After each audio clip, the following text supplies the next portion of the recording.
Hello there, and welcome to the Sleepy Curiosities. I'm so glad you're here. Maybe it's been a long day, or maybe you just like to fall asleep thinking about the quiet details of the ocean. Either way, tonight's journey is for you. There's nothing you need to do now. Just let your body rest and your thoughts drift, because tonight we're exploring the ocean itself. We'll move gently from fact to fact.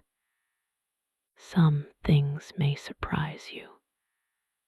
Others may stay with you like a quiet thought at the edge of sleep. And if these calm explorations help you rest, feel free to like and subscribe. It helps others find their way here too. Now, if you're ready, let's begin. When we look at a map of the world, our eyes are naturally drawn to the continents. But the true giant of our planet is the Pacific Ocean. It is a body of water so vast that it is difficult for the human mind to truly comprehend its scale without breaking it down into comparisons. The Pacific Ocean covers an area larger than all of Earth's landmasses combined. You could take Asia, Africa, North and South America, Antarctica, Europe, and Australia. Fit them all together like a puzzle and drop them into the Pacific Basin, and there would still be plenty of room left over for another continent the size of Africa to float comfortably alongside them. This single ocean covers about 1/3 of the planet's entire surface, stretching halfway around the world at the equator. When early explorers sailed across it, they would go for months without seeing anything but an endless, shifting horizon of blue, often underestimating the journey because they simply couldn't believe an ocean could be this wide. It is the largest physical feature on Earth, a reservoir of heat and water that drives the weather systems for the entire globe. In the middle of the Pacific, you are further from land than you are in any other ocean, suspended in a liquid wilderness that feels infinite, a blue expanse that reminds us that we live not on a planet of Earth, but on a planet of water. While the surface of the ocean is vast, the depth of the water is perhaps even more difficult to intuitively grasp. The average depth of the ocean is about 3,700 meters, or roughly 12,100 feet. To put that into perspective, imagine stacking the world's tallest building, the Burj Khalifa, on top of itself 4.5 times, just to reach the bottom of the average patch of sea. If you were to smooth out all the land on Earth, shaving off the mountains and filling in the valleys to make the planet a perfect sphere, the ocean would cover the entire globe to a depth of roughly 2,700 meters.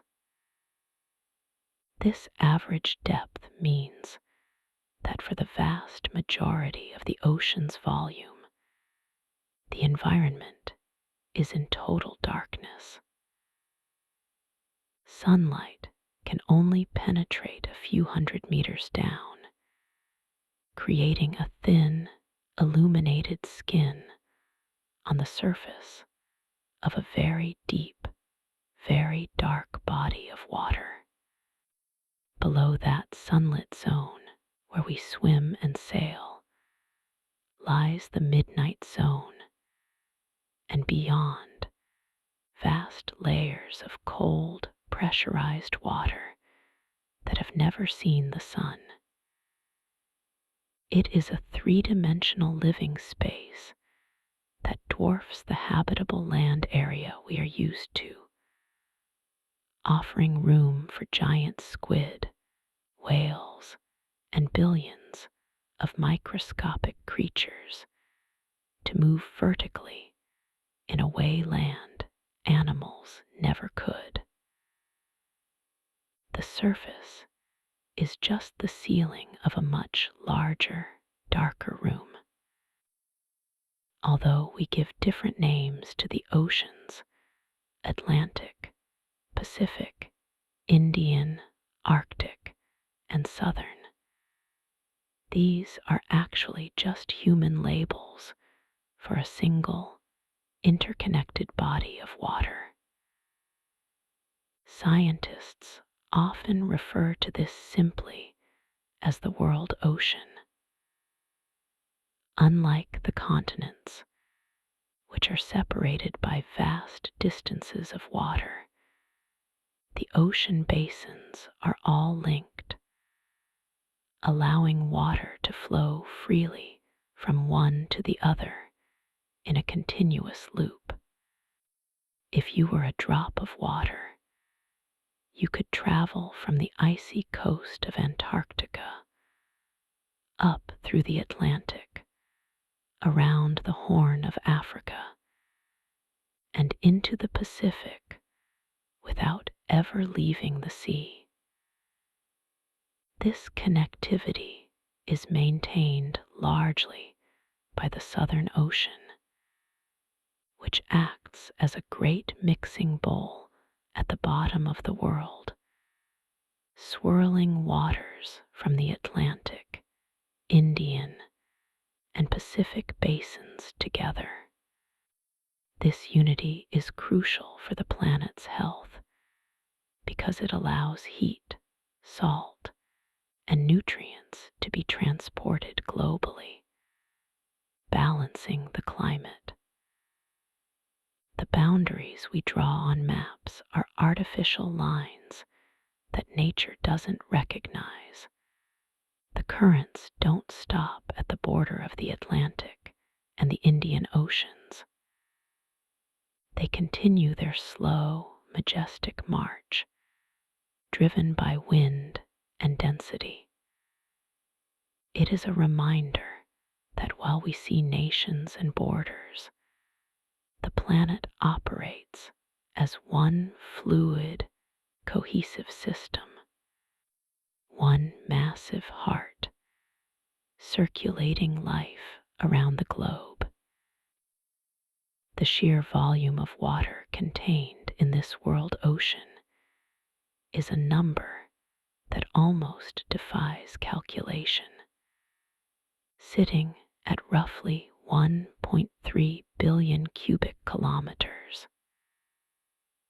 To visualize this, imagine a cube of water where each side is 1,100 kilometers long, a cube that would stretch from the bottom of the United Kingdom to the top of Italy, towering into space. This immense volume accounts for about 97% of all the water on Earth. This means that all the rivers, all the lakes, all the glaciers, and all the groundwater combined make up a tiny fraction of the planet's moisture compared to the salty reservoirs of the sea. If you were to strip the earth of this water and gather it into a sphere, that blue marble would be about 1/3 the size of our moon. It is a staggering amount of liquid to be held by gravity to the surface of a rocky planet. This volume gives the ocean a tremendous amount of thermal inertia, meaning it takes a huge amount of energy to heat it up or cool it down. This stability creates a buffer for Earth's climate, absorbing heat and releasing it slowly over centuries. It is a heavy, shifting blanket that keeps our world temperate and habitable, a reservoir of liquid history that has been cycling through the atmosphere and back for billions of years. A heavy, liquid jewel wrapping the rock of our world. In the southern Pacific Ocean, there is a specific point that represents the absolute isolation of the open sea, known as Point Nemo. This location is the oceanic pole of inaccessibility, the spot on the map that is mathematically the farthest away from any land in any direction. If you were to sail to Point Nemo, the nearest dry land, one of the Pitcairn Islands, would be nearly 2,700 kilometers away. To understand just how lonely this spot is, consider that when the International Space Station passes overhead, the astronauts inside are often the closest humans to you. They are orbiting only about 400 kilometers up, while the nearest sailors or islanders are thousands of kilometers across the horizon. It is a place of profound silence and solitude because it is located within a massive rotating current called the South Pacific Gyre. The water there is relatively poor in nutrients, meaning there are few fish or birds. It is effectively a vast biological desert. The isolation is so complete and the boat traffic so non-existent that space agencies use this area as a spacecraft cemetery, a target zone to crash old satellites and space stations safely away from human habitation. Down in the depths at Point Nemo, relics of our space exploration rest in the soft sediment, the most advanced technology of humanity sleeping in the most remote place on Earth. Silence upon silence. As you descend from the surface of the ocean, the weight of the water above you begins to stack up, creating immense pressure. For every 10 meters you travel downward, the pressure increases by 1 atmosphere, roughly 14.7 pounds per square inch. This means that at the bottom of the deepest trenches, the water is pushing against everything with a force of over 8 tons per square inch. To visualize this, imagine an elephant standing on your thumb, or a large sedan balanced entirely on your big toe. That is the crushing reality of the deep ocean. At these depths, the air in a human lung would be compressed to the size of a thimble, and hollow objects made of steel can crumple like soda cans. Yet, amazingly, life thrives here. Deep-sea creatures have bodies that are largely water-filled and free of air pockets, allowing them to equalize with the environment so they don't feel the crushing weight. Much like we don't feel the weight of the atmosphere pressing down on us right now. This hydrostatic pressure changes the chemistry of life. Proteins and cell membranes have to be constructed differently to function without being distorted.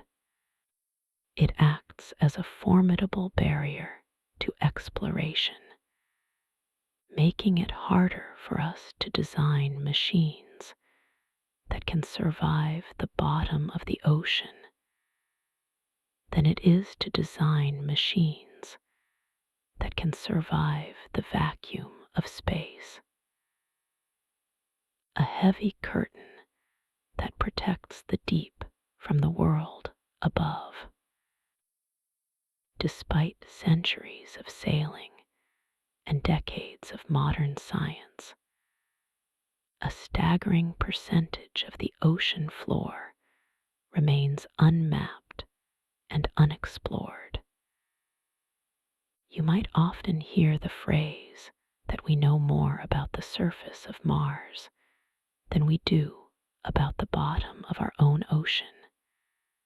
And in terms of resolution, this is entirely true. While we have rough maps of the entire ocean floor derived from satellite gravity data, these maps are blurry, only showing features larger than a few kilometers. Detailed sonar mapping, which reveals the seafloor with the same clarity as a hiking map, has been completed for only about 20 to 25% of the ocean. This means that nearly 3/4 of our planet's solid surface is hidden beneath a shroud of blue, known only in vague, pixelated outlines. There are entire mountains, canyons, and valleys down there that no human eyes and no sonar beams have ever seen. Every time a research vessel turns on its multi-beam sonar in a new patch of water, we discover something new, a mud volcano, a shipwreck, or a ridge formation that wasn't on the charts. It is the final frontier of geography on Earth, a vast, dark territory right here at home that still holds the promise of true exploration. We live on a planet where the majority of the landscape is still waiting to be found, hiding quietly beneath the waves. The map is not yet finished. If you were to take Mount Everest, the tallest peak on land, and place it gently into the deepest part of the ocean, the summit would still be covered by over 2 kilometers of water. This specific location is known as the Challenger Deep, a small, slot-shaped valley floor at the southern end of the Mariana Trench. It sits nearly 11,000 meters below the surface of the Pacific, a distance that is difficult to truly comprehend. To put it in perspective, if you dropped a stone from the surface above the Challenger Deep, it would take over an hour for that stone to tumble through the dark water and finally hit the bottom. Down there, the water pressure is immense, roughly equivalent to having an elephant stand on your thumb, or about 1,000 times the standard atmospheric pressure we feel at sea level. For a long time, scientists assumed this place was stagnant and lifeless, a silent graveyard where nothing could survive the crushing weight. But we now know that the water at the bottom is actually slowly replaced every few centuries by currents originating in Antarctica, bringing oxygen to the abyss. It is a world of eternal darkness where the temperature hovers just above freezing. Yet, it remains one of the most fascinating frontiers on our planet. A place that is technically part of Earth, yet feels as alien as the surface of a distant moon.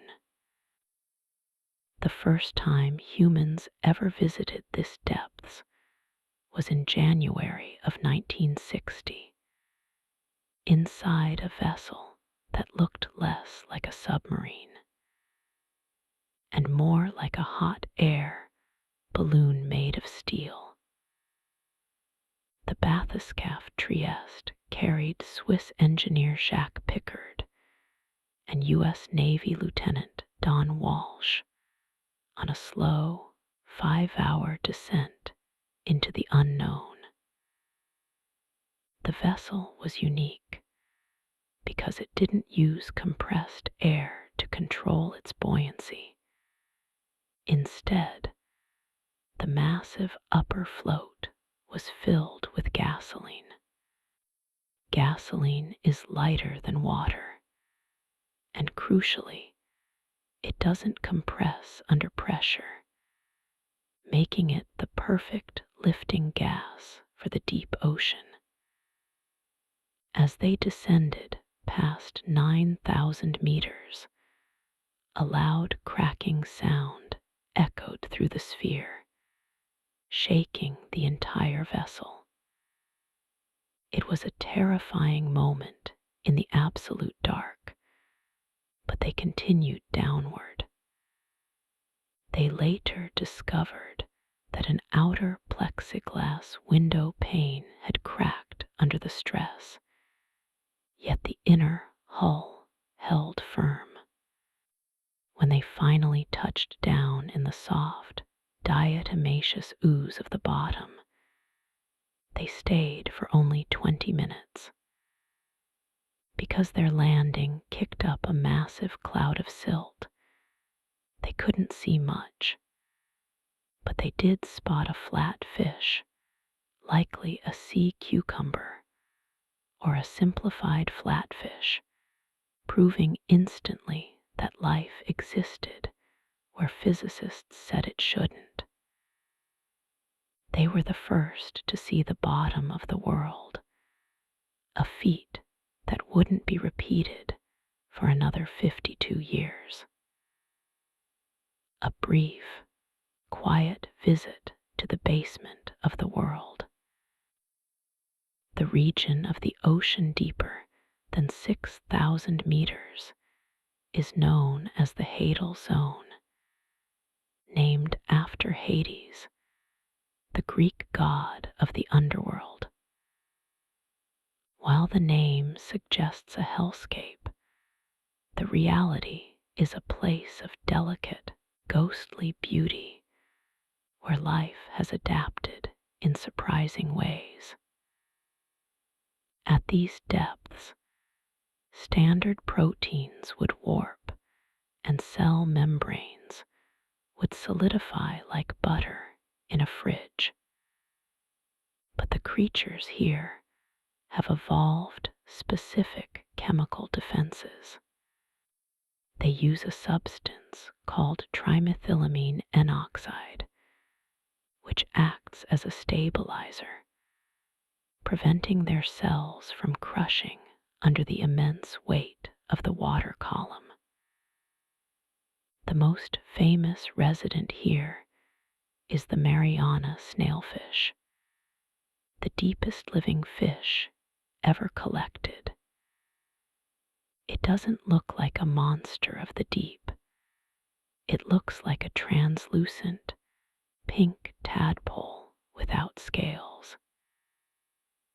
Its skin is so thin you can see its liver, and its bones are not fully calcified, allowing for flexibility. If you were to bring a snailfish to the surface, it would essentially melt, as its structure depends on the high pressure to hold it together.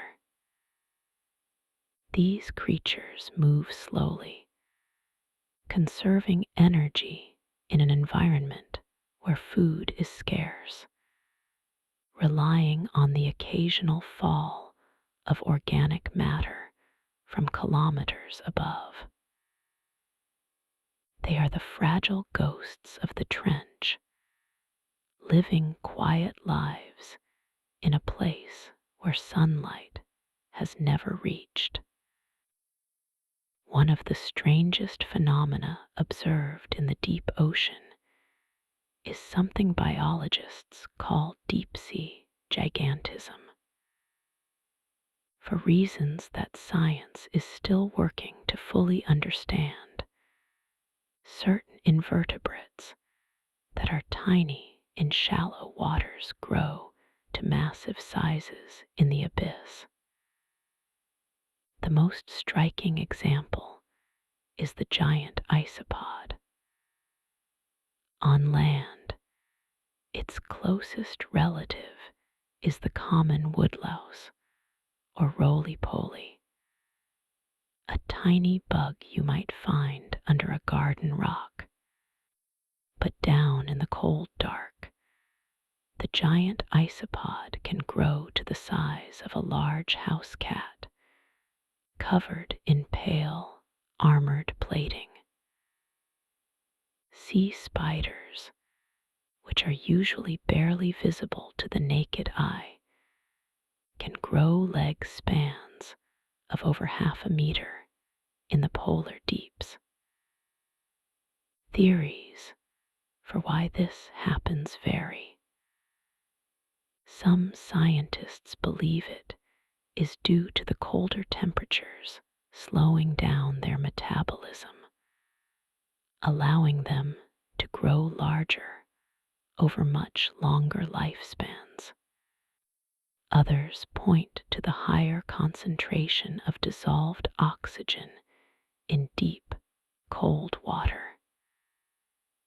There is also the factor of scarcity, with fewer predators and a need to cover vast distances to find patchy food sources.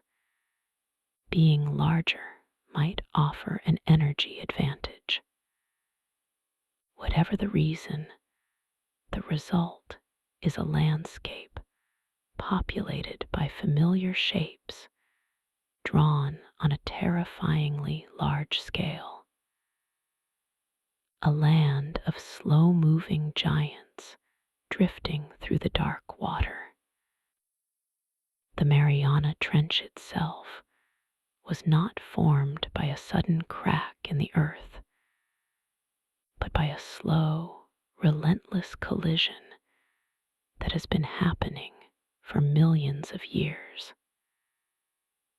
This is a subduction zone, a place where the massive Pacific tectonic plate is colliding with the smaller Mariana plate.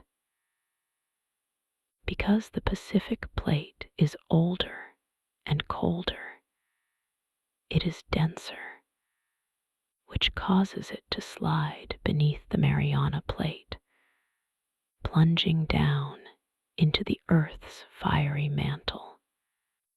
This motion is not smooth. It happens in fits and starts that generate deep earthquakes. But on a geological timeline, it looks like a slow conveyor belt of rock vanishing into the interior of the planet. As the plate descends, it carries water down with it, huge amounts of seawater trapped in the minerals of the rocks. This process creates a unique geological environment called serpentinization, where water reacts with rock to create heat and new minerals, potentially fueling the microbial life deep within the crust. The trench is curved in a crescent shape because it follows the geometry of the spherical Earth, like a dimple on an orange. It is a wound in the crust that never heals, a place where the floor of the ocean is continuously being recycled and destroyed. A slow motion collision that shapes the deepest scar on the face of our world. In 2019, an explorer named Victor Vescovo piloted a submersible to the bottom of the Challenger Deep, breaking the depth record and spending 4 hours surveying the floor. While the technical achievement was incredible, one of his discoveries was heartbreakingly mundane. There, at the deepest point on planet Earth, 10,928 meters down, resting on the sediment, was a piece of human trash. It appeared to be a plastic bag, or perhaps a candy wrapper, perfectly preserved by the cold, oxygen-poor water. It is a stark reminder of the connectivity of the ocean. A piece of plastic dropped on a city street can wash into a storm drain, flow into a river, drift out to sea, and eventually sink into the most remote trench in the world. Once plastic reaches these depths, it has nowhere else to go. It cannot break down through photodegradation because there is no sunlight, and the cold temperatures halt most chemical decomposition. It simply sits there, an artificial fossil in a pristine landscape.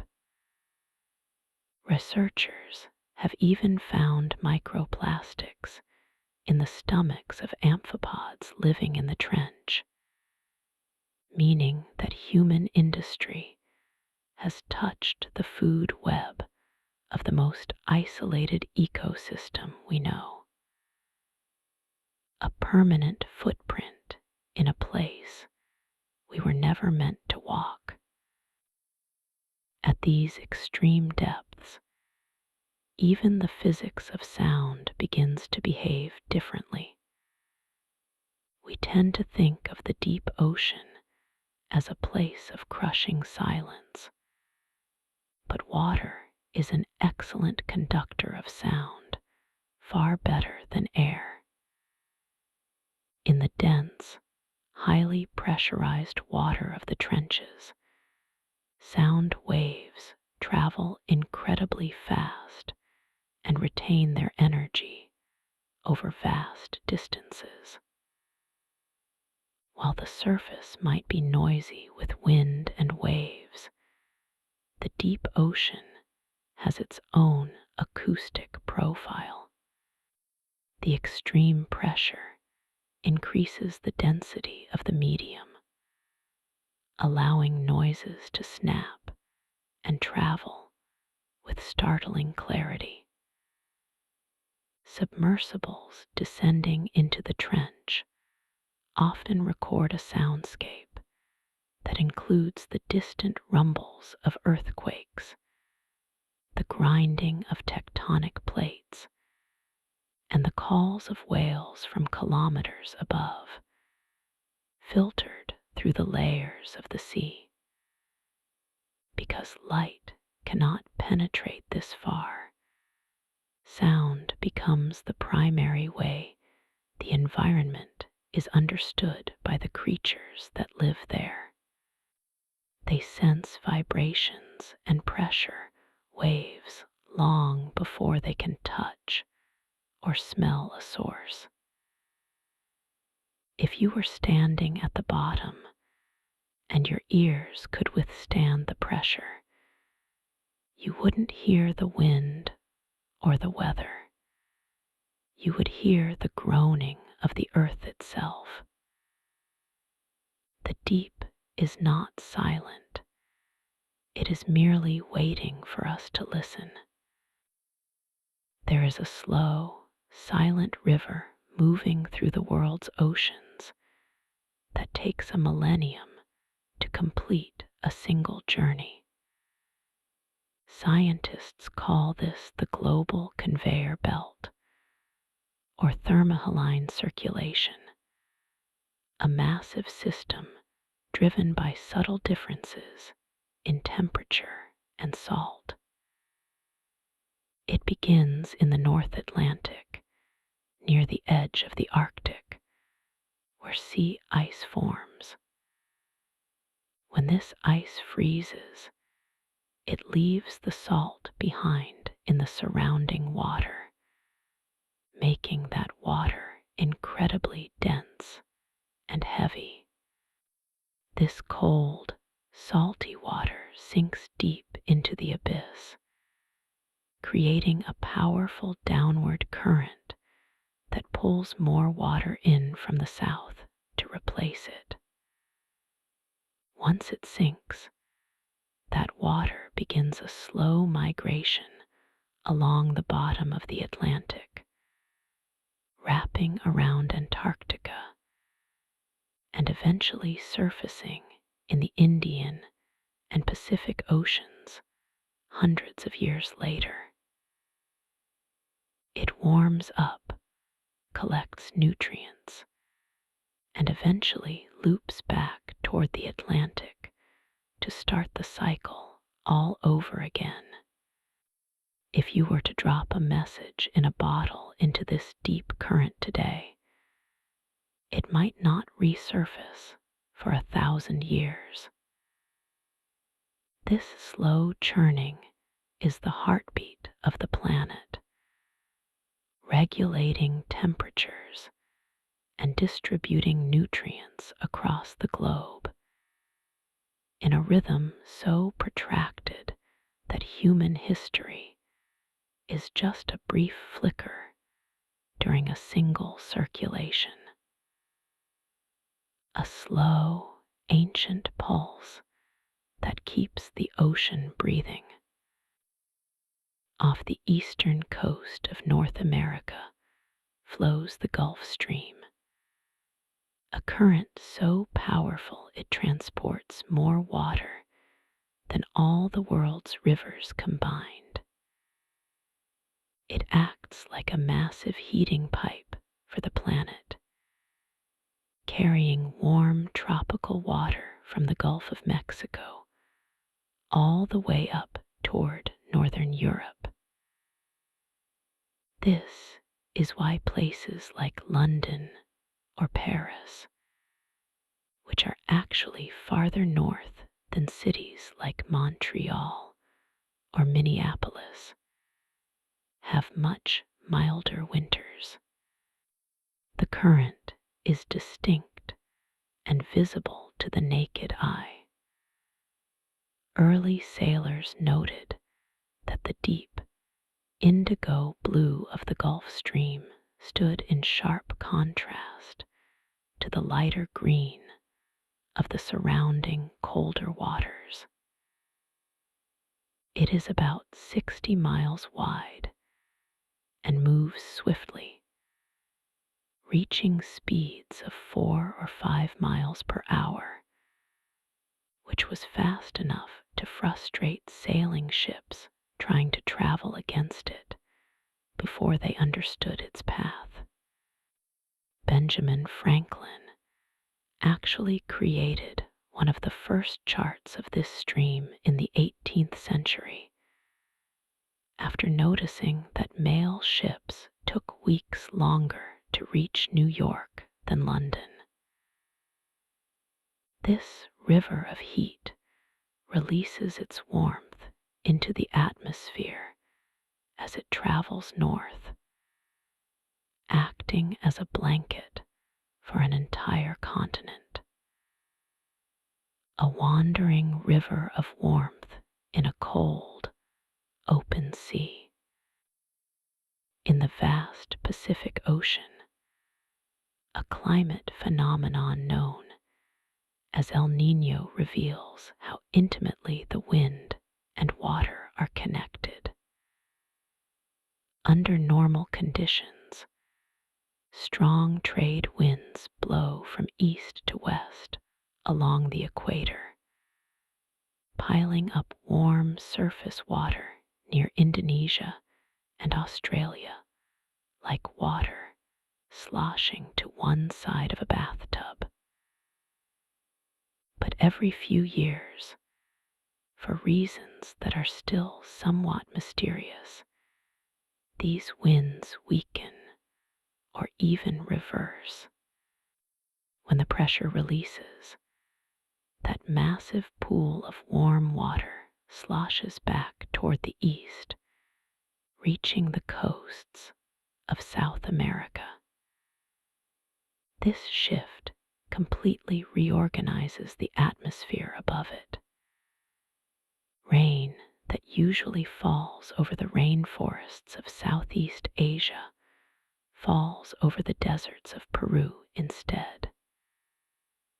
The name El Niño, which means the little boy or Christ child in Spanish, was given by Peruvian fishermen centuries ago because they noticed the warm water usually arrived around Christmas time. This isn't just a local event. The heat released by the ocean during an El Niño year is enough to temporarily raise the average temperature of the entire planet. It is a reminder that the ocean and the sky are essentially one system, trading energy in a slow, oscillating dance.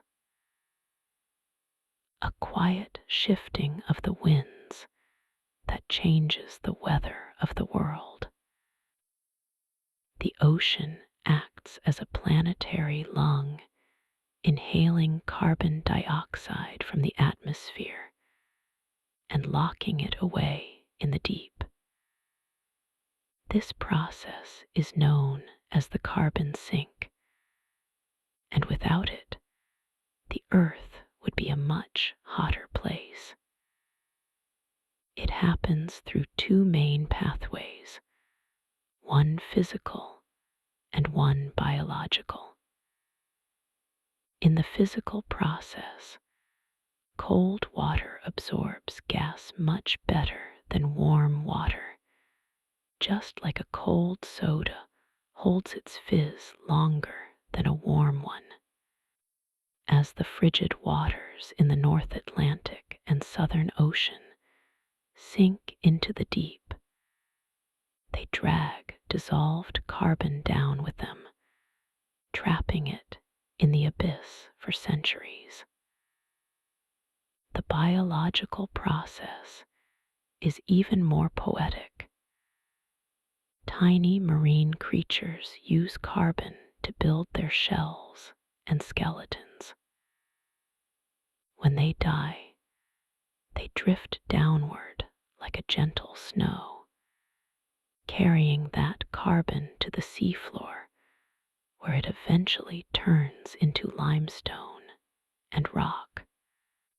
Scientists estimate that the ocean has absorbed about a third of the carbon dioxide humans have produced, silently buffering the atmosphere. It creates a vast reservoir of dissolved gas, a hidden archive of the atmosphere's history stored in the crushing dark. The water holds the memory of the air, locked away in stone and silence. Beyond absorbing gas, the ocean performs an even more critical service by absorbing heat. Specifically, about 90% of the excess heat trapped by our atmosphere. Water has a tremendous capacity to hold energy, much higher than air or land. To understand the scale of this, consider that the top 10 feet of the ocean holds as much heat as the entire atmosphere above it. If the ocean were not there to act as a thermal buffer, global temperatures would rise drastically and immediately.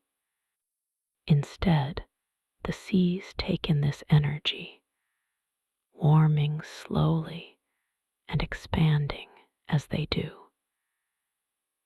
This absorption happens quietly, mostly in the southern hemisphere, where the oceans are vast and uninterrupted by land. The deep ocean, which was once thought to be insulated from surface changes, has been found to be warming as well, proving that the mixing of waters is more efficient than we once believed. It is a colossal battery, storing energy in its molecular bonds, moderating the seasons, and keeping the planet habitable. It takes a tremendous amount of energy to change the temperature of the sea, even a fraction of a degree. A vast blue shield absorbing the heat of the sun. While we often think of the Amazon rainforest as the lungs of the planet, the true breath of the earth comes from the ocean. Tiny, drifting organisms called phytoplankton are responsible for producing between 50 and 80% of the world's oxygen. These microscopic plants live in the sunlit upper layer of the sea, drifting wherever the currents take them. One specific type of bacteria, called Prochlorococcus, is so small that millions can fit in a single drop of water. Yet, it is likely the most abundant photosynthetic organism on Earth. Despite being invisible to the naked eye, these creatures grow in such massive numbers that their blooms can be seen from space, swirling like green and turquoise milk through the blue water. Every second breath you take, right now as you lie there, comes from these invisible drifting gardens. They have been doing this for billions of years, long before plants existed on land, slowly oxygenating the atmosphere and making complex life possible. They live only a few days, but their collective work sustains the entire animal kingdom. An invisible forest drifting on the waves, feeding the air we breathe. In certain special places around the world, the ocean performs a resurrection of sorts called upwelling. This happens when strong winds blow parallel to a coastline, pushing the surface water away from the shore. To replace the water that has been pushed away, cold, nutrient-rich water from the deep ocean rises up to take its place. This deep water has been traveling in the dark, collecting the decay and detritus of sinking organic matter, essentially a rich fertilizer.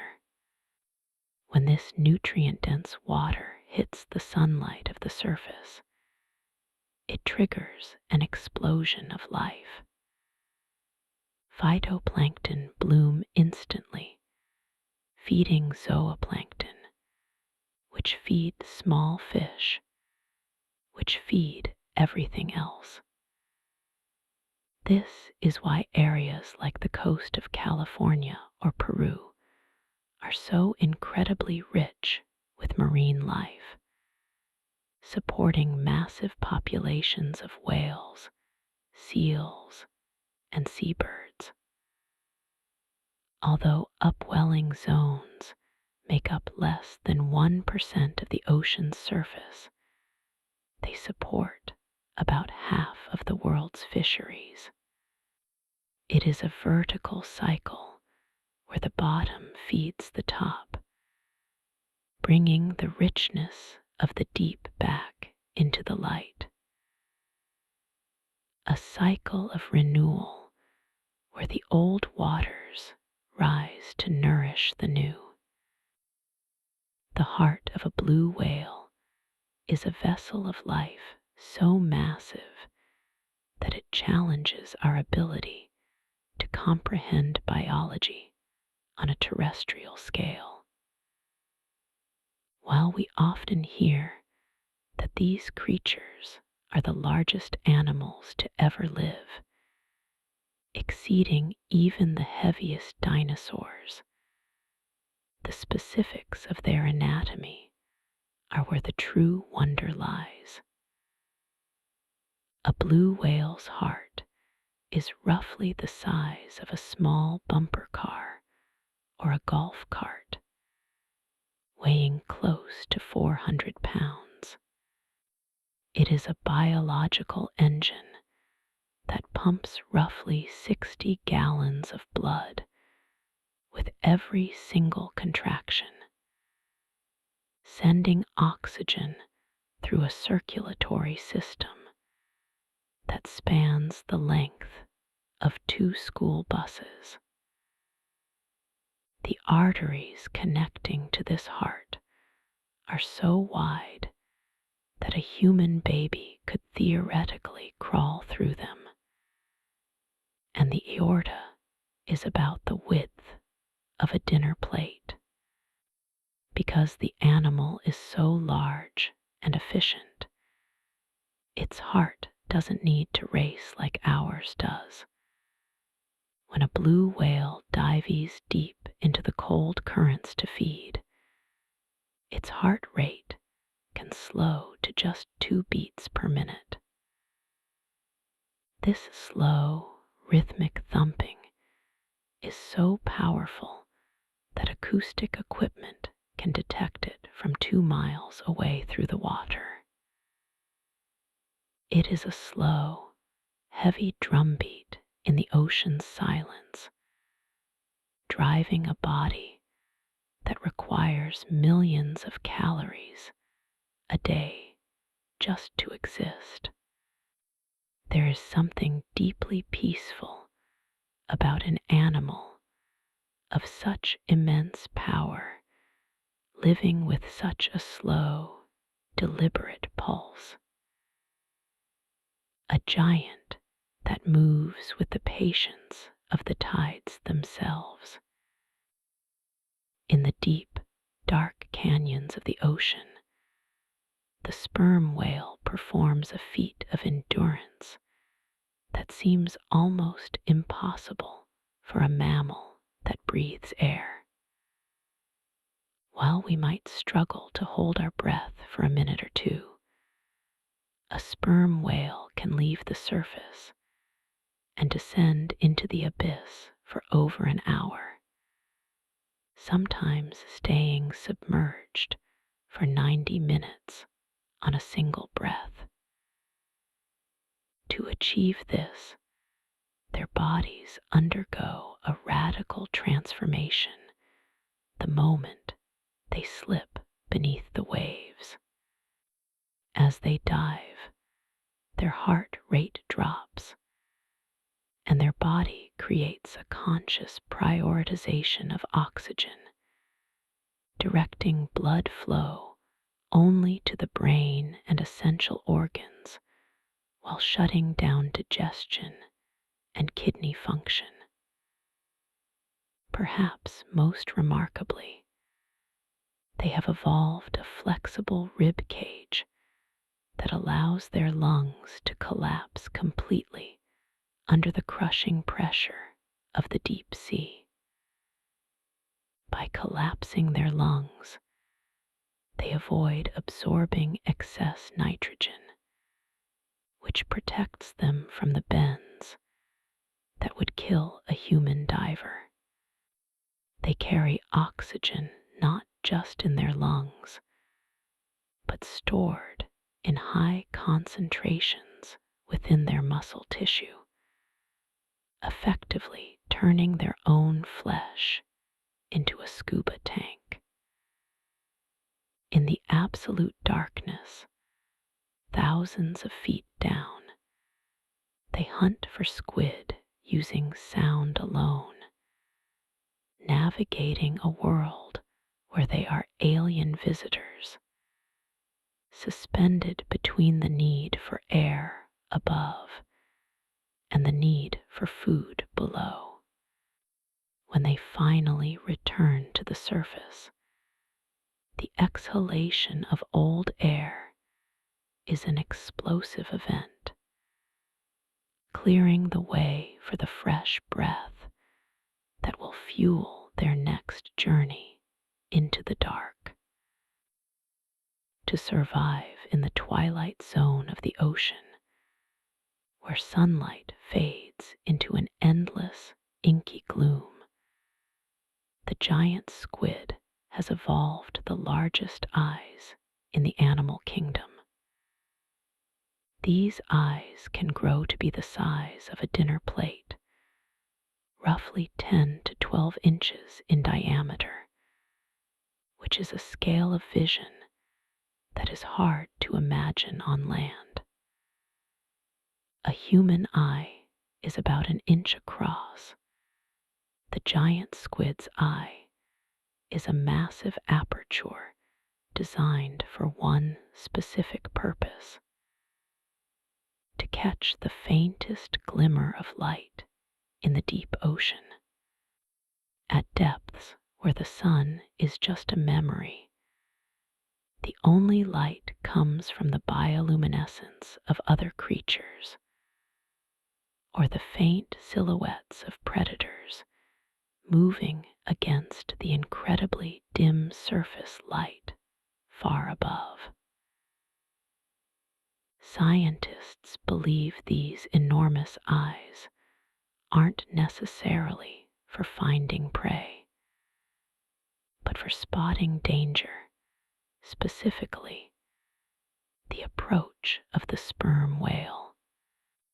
A moving whale displaces water and triggers bioluminescent organisms to flash, creating a burglar alarm of light that the squid's sensitive eyes can detect from hundreds of yards away. This gives the squid a fighting chance to flee before the whale strikes. It is a creature that lives its entire life watching the shadows, its massive pupils dilated permanently in the darkness, waiting for the subtle signs of movement that mean the difference between life and death. A silent watcher in a world of eternal dusk. While the giant squid is famous for its length, the colossal squid is the true heavyweight champion of the invertebrate world, hiding in the freezing waters surrounding Antarctica. This creature is shorter and stouter than its giant cousin, but it is significantly heavier, built like a tank to withstand the extreme pressures of the Southern Ocean. What makes the colossal squid truly unique, however, is not just its bulk, but the terrifying and fascinating engineering of its tentacles. Unlike most squid, which rely on suction cups to hold onto slippery prey, the colossal squid is equipped with swiveling hooks. The ends of its tentacles are lined with 2 rows of sharp, rotating hooks that can turn 360 degrees, allowing the squid to latch onto fish or fight off predators with immense strength. Because it lives in such cold waters, it has a very slow metabolism, meaning it doesn't need to chase prey at high speeds.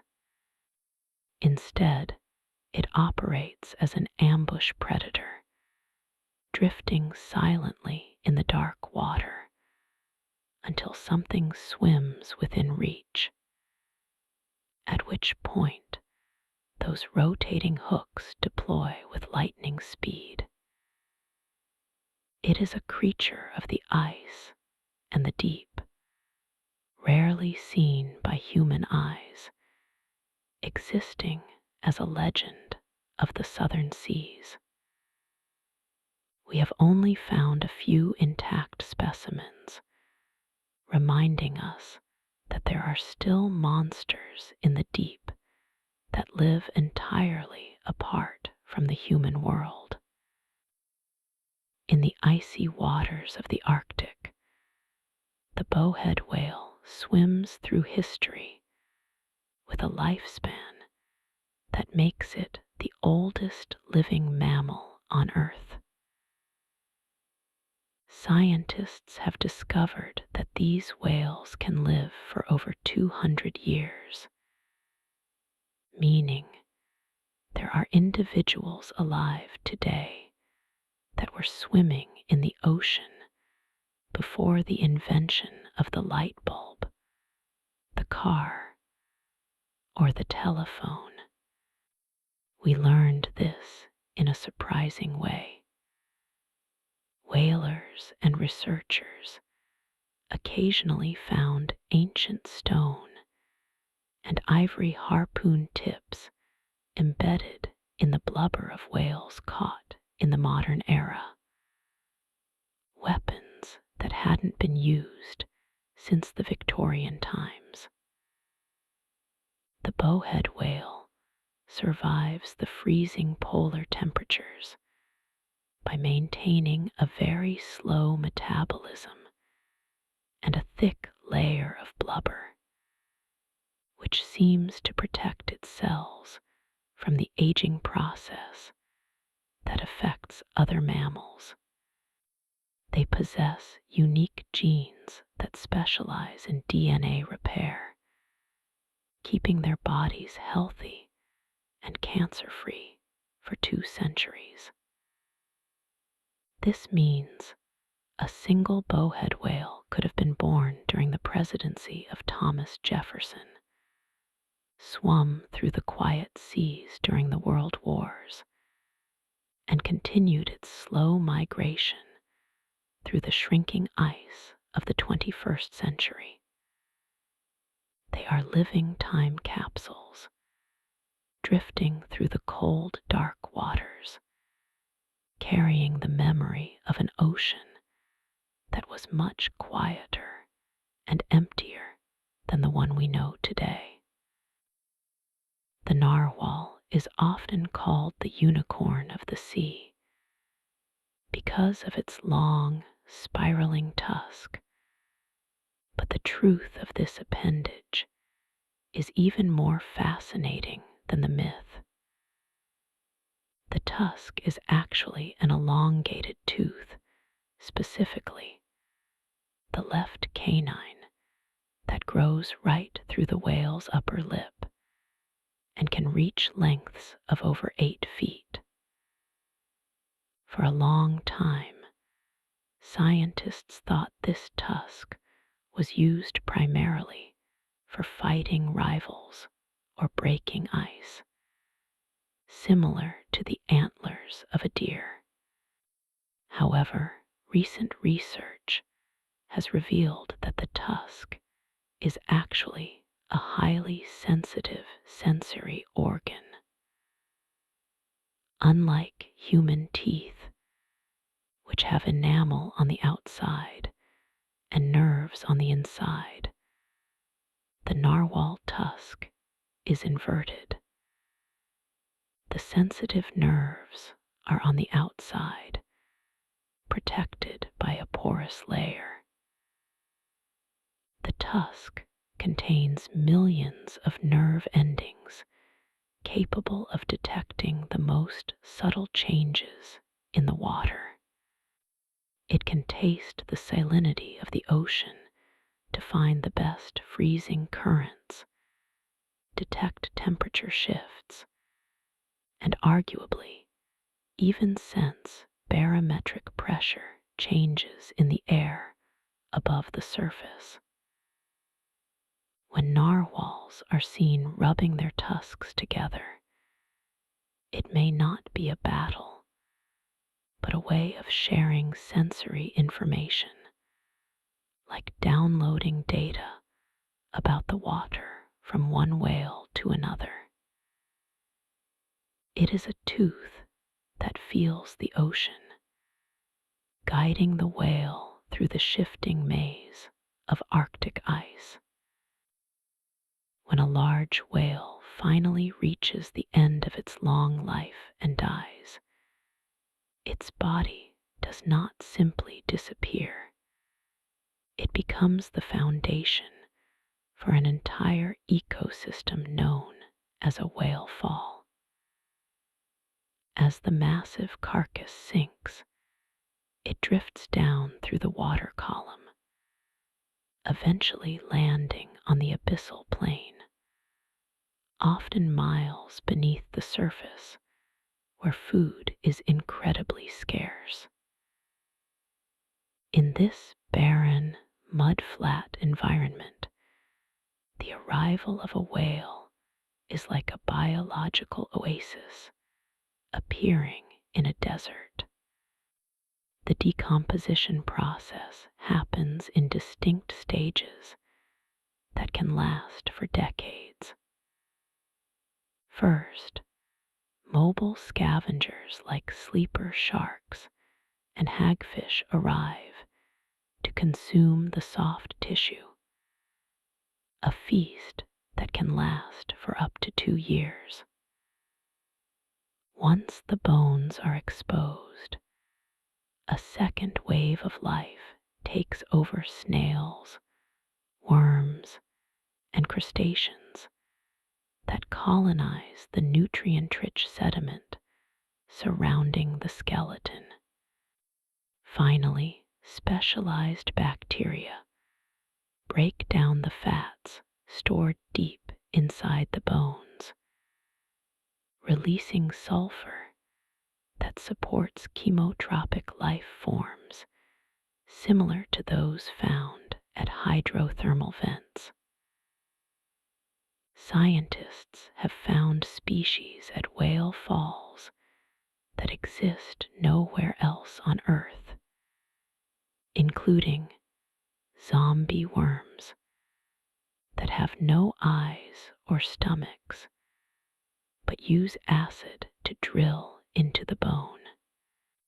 A single whale fall can sustain a deep-sea community for 50 to 100 years. A long, slow afterlife that feeds the ocean long after the whale has taken its final breath. There is a living structure in the ocean so vast that it is the only biological entity visible from outer space. The Great Barrier Reef, stretching over 2,300 kilometers along the coast of Australia, is not a single continuous line, but a mosaic of roughly 3,000 individual reefs and 900 islands. From the vantage point of a satellite or the International Space Station, it appears as a vibrant, glowing turquoise scar against the deep indigo of the surrounding Pacific. What makes this scale so difficult to comprehend is that this colossal architecture, larger than the entire country of Italy, was built by creatures no larger than a teacup. Over millions of years, billions of tiny organisms have lived, built their calcium carbonate shelters, and died, layering their skeletons on top of one another to create a rampart that alters ocean currents and protects the coastline.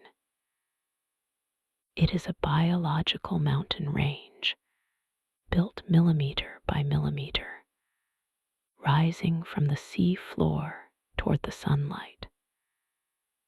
When astronauts look down at Earth, they see continents shaped by tectonics and erosion. But here they see a continent shaped by life itself. It is a testament to the power of small things working in unison over deep time, creating a legacy that outlasts the builders by eons. A collective masterpiece painted in living color across the curve of the world. To the casual observer, a piece of coral looks like a colorful rock, or perhaps a strange, hardened plant, but it is actually a colony of animals. These creatures are called polyps, and they are related to jellyfish and sea anemones. During the day, they often retract into their hard limestone skeletons for protection, looking dormant and stone-like. But at night, the reef transforms. Millions of tiny, soft bodies extend their tentacles into the current, searching for microscopic plankton to snatch from the water. Each polyp is a simple creature, essentially a stomach with a mouth surrounded by stinging cells called nematocysts. As they grow, they secrete calcium carbonate from their base, slowly building the cup-like structure that houses them. This growth is incredibly slow.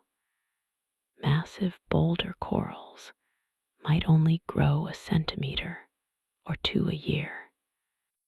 A coral head the size of a car could be hundreds of years old, having witnessed the passage of history from its quiet spot on the seafloor. They are the architects of the ocean, turning dissolved minerals from the seawater into concrete reality. When you look at a reef, you aren't looking at a landscape. You are looking at a bustling city of thousands of mouths, all feeding silently in the dark. The vibrant colors we associate with tropical reefs, the brilliant golds, electric greens, and rusty reds, are not actually the color of the coral animals themselves. Most coral polyps are naturally clear or white. The color comes from a microscopic algae called zooxanthellae that lives inside the coral's tissue. This is one of nature's most elegant partnerships. The coral provides the algae with a protected home and the compounds necessary for photosynthesis. In return, the algae acts like a tiny solar panel, turning sunlight into energy and providing the coral with up to 90% of its food. This is why coral reefs are found in shallow, clear waters. They are solar-powered ecosystems that need the sun to survive. The relationship is intimate and essential. Without the algae, the coral would starve, and without the coral, the algae would have no shelter. When corals become stressed by rising temperatures, they expel these algae in a desperate attempt to survive, turning stark white in a process known as bleaching. But when the balance is held, the two organisms live as one, a seamless integration of plant and animal physiology that allows life to flourish in nutrient-poor tropical waters. It is a biological contract written in sugar and sunlight, binding two different forms of life together in a quiet embrace. If you have ever walked on a pristine white sand beach in the tropics and marveled at the softness of the grains between your toes, you have likely walked on the work of the parrotfish. These colorful, heavy-bodied fish are the grazers of the reef, equipped with teeth fused together into a powerful, beak-like structure. They spend their days biting off chunks of dead coral and rock to get at the algae growing on the surface. If you are swimming quietly near a reef, you can actually hear the rhythmic crunch, crunch, crunch of their feeding echoing through the water. But the coral rock itself is not digestible. It passes through the fish's digestive tract, where it is ground into a fine powder and is eventually excreted as smooth, white sand. A single large parrotfish can produce up to nearly a ton of sand every year. Over thousands of years, this biological processing has built the famous beaches of the Maldives, the Caribbean, and Hawaii. The islands we idealize as paradise are, in a very literal sense, the result of endless days of fish grazing on the reef. It is a cycle of destruction and creation, where the breakdown of the old reef becomes the foundation for the islands above the water. While the fish and corals draw our attention with their movement and color, the sea sponges are the silent engines keeping the water crystal clear. Sponges are among the oldest multicellular animals on Earth, appearing in the fossil record hundreds of millions of years ago. They have no brain, no heart, no eyes, and no mouth. Yet they are masterful engineers of fluid dynamics. A sponge is essentially a living pump. Its body is covered in tiny pores that draw water into a central cavity, where specialized cells whip tiny tails to keep the current flowing. They filter out bacteria, plankton, and organic particles with incredible efficiency. A sponge the size of a basketball can filter nearly 20,000 times its own volume of water in a single day. This constant filtration removes the cloudiness from the water, allowing sunlight to penetrate deeper, which in turn helps the corals and algae survive. Some deep-sea glass sponges build intricate skeletons out of silica, essentially biological glass, that are so distinct and durable they can remain on the seafloor long after the sponge dies. They sit immobile on the bottom, quietly processing the ocean, breathing in the water and exhaling cleanliness, ensuring the ecosystem remains clear and bright. One of the most profound mysteries of the ocean involves the navigation of sea turtles. A female sea turtle will hatch on a specific beach, scramble into the surf, and spend decades traveling thousands of miles across the open ocean. She may visit entirely different continents and feed in waters half a world away. Yet, when she is ready to lay her own eggs, perhaps 30 years later, she navigates back to the exact stretch of sand where she was born. Scientists believe turtles achieve this by reading the Earth's magnetic field. The molten iron flowing in the Earth's core generates a magnetic signature that varies across the globe. Turtles are thought to imprint on the specific magnetic address of their home beach when they are hatchlings. As they swim through the featureless blue of the open sea, where there are no landmarks to guide them, they sense the inclination and intensity of the magnetic field lines, using them as an invisible map.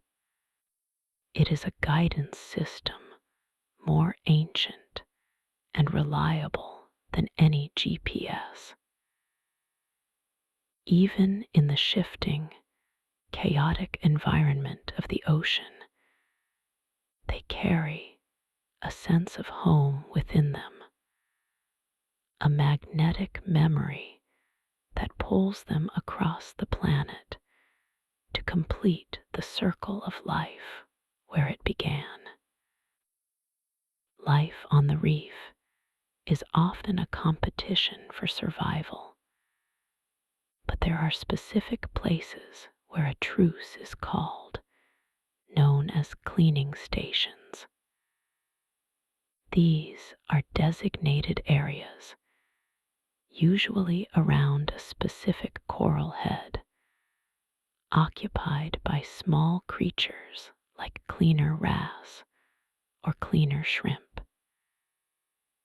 Here, the usual rules of predator and prey are suspended. Large fish, including sharks, barracudas, and groupers, will approach the station and signal their intent by adopting a specific posture, hovering motionless, opening their gills, or opening their mouths wide. The tiny cleaners then bravely enter the lion's den, swimming inside the predator's mouth and through their gills to pick off parasites and dead skin. It is a service transaction. The predator gets a health check and parasite removal, and the cleaner gets a meal. It requires a tremendous amount of trust. The shark could easily snap its jaws shut for a quick snack, yet they almost never do. Even the most aggressive hunters recognize the value of the service. You can watch a line of fish waiting their turn, like cars at a car wash, floating patiently until the cleaners are ready for them. It is a rare example of interspecies cooperation, a moment of peace and mutual benefit amidst the wild currents. In the deepest parts of the ocean, the sun is nothing more than a memory, yet the darkness is not absolute. One of the most enchanting discoveries in marine biology is that the deep ocean is actually sparkling with living light. Scientists estimate that in the waters below 500 meters, nearly 90% of all animals possess the ability to create their own illumination, a phenomenon known as bioluminescence. This isn't just a rare evolutionary quirk. It is the standard way of life in the largest habitat on Earth. The light is produced through a chemical reaction inside the animal's body, where a molecule called luciferin reacts with oxygen, aided by an enzyme called luciferase. This reaction is incredibly efficient, releasing almost zero heat, which is why it is often called cold light. In contrast, a standard incandescent light bulb releases most of its energy as heat, not light. Down in the eternal midnight of the mesopelagic and bathypelagic zones, these flashes of blue and green serve as the primary language. They are used to find mates in the vast emptiness, to lure curious prey, or to startle predators. Imagine drifting through a space where every few seconds a different creature flares into existence like a firework before fading back into the obsidian water.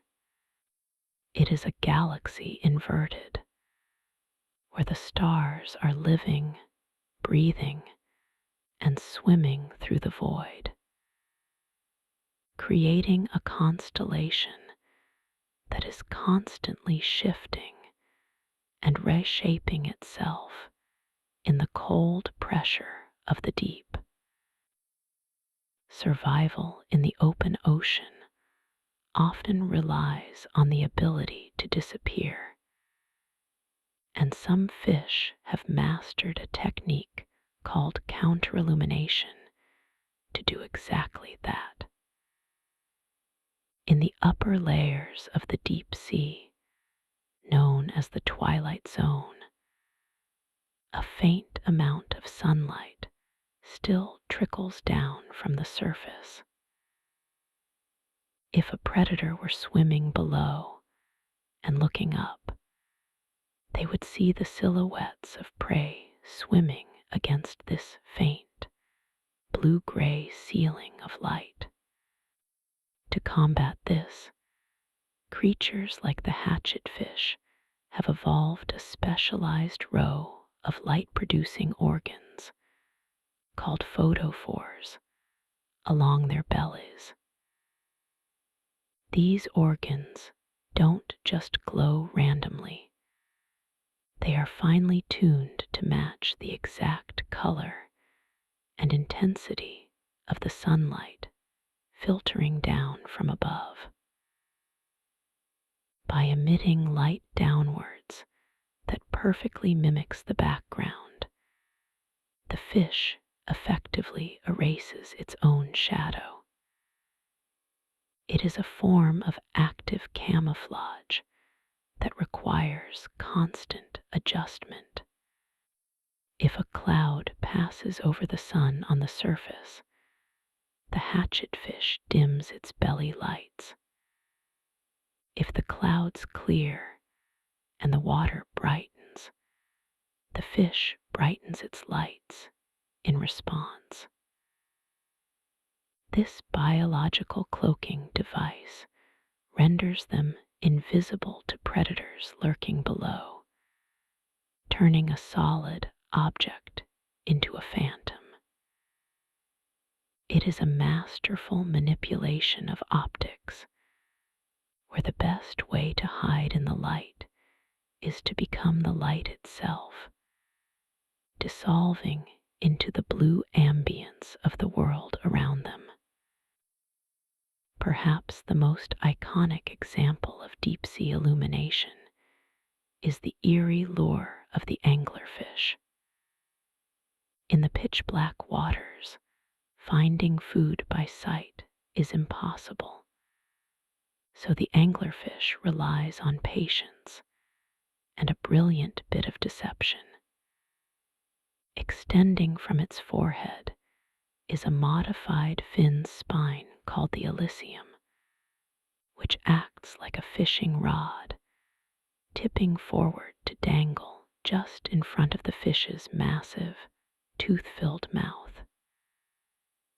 At the end of this rod is a bulbous organ called the esca, which glows with a pale, ghostly light.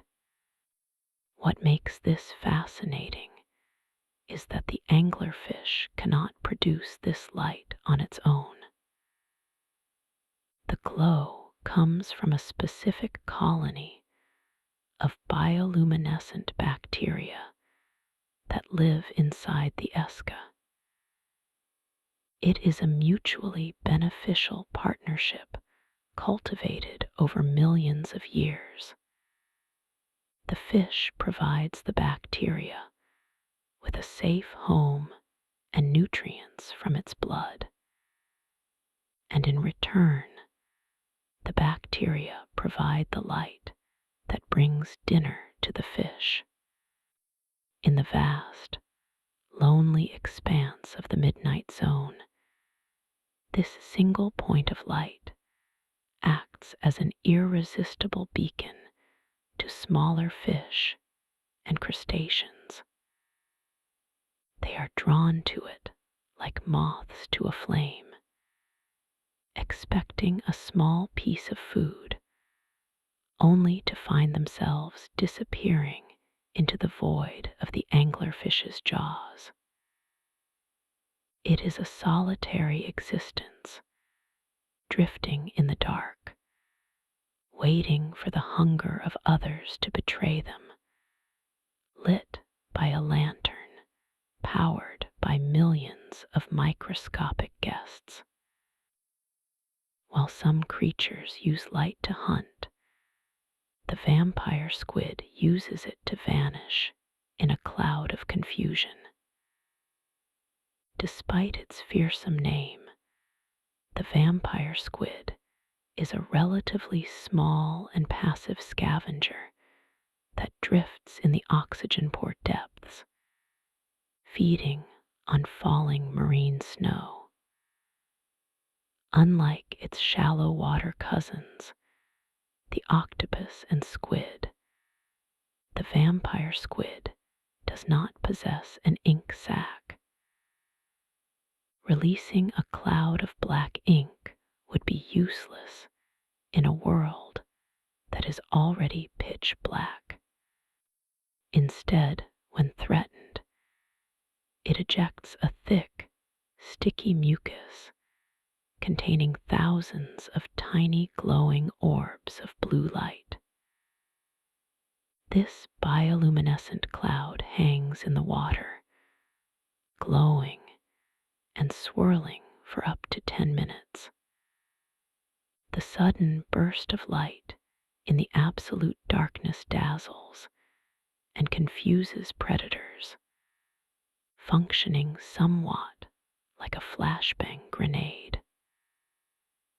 While the predator attacks the glowing cloud, expecting to catch a solid meal, the vampire squid quietly slips away into the shadows. The mucus is adhesive, sticking to the predator and potentially making them glow, which turns the attacker into a target for even larger predators.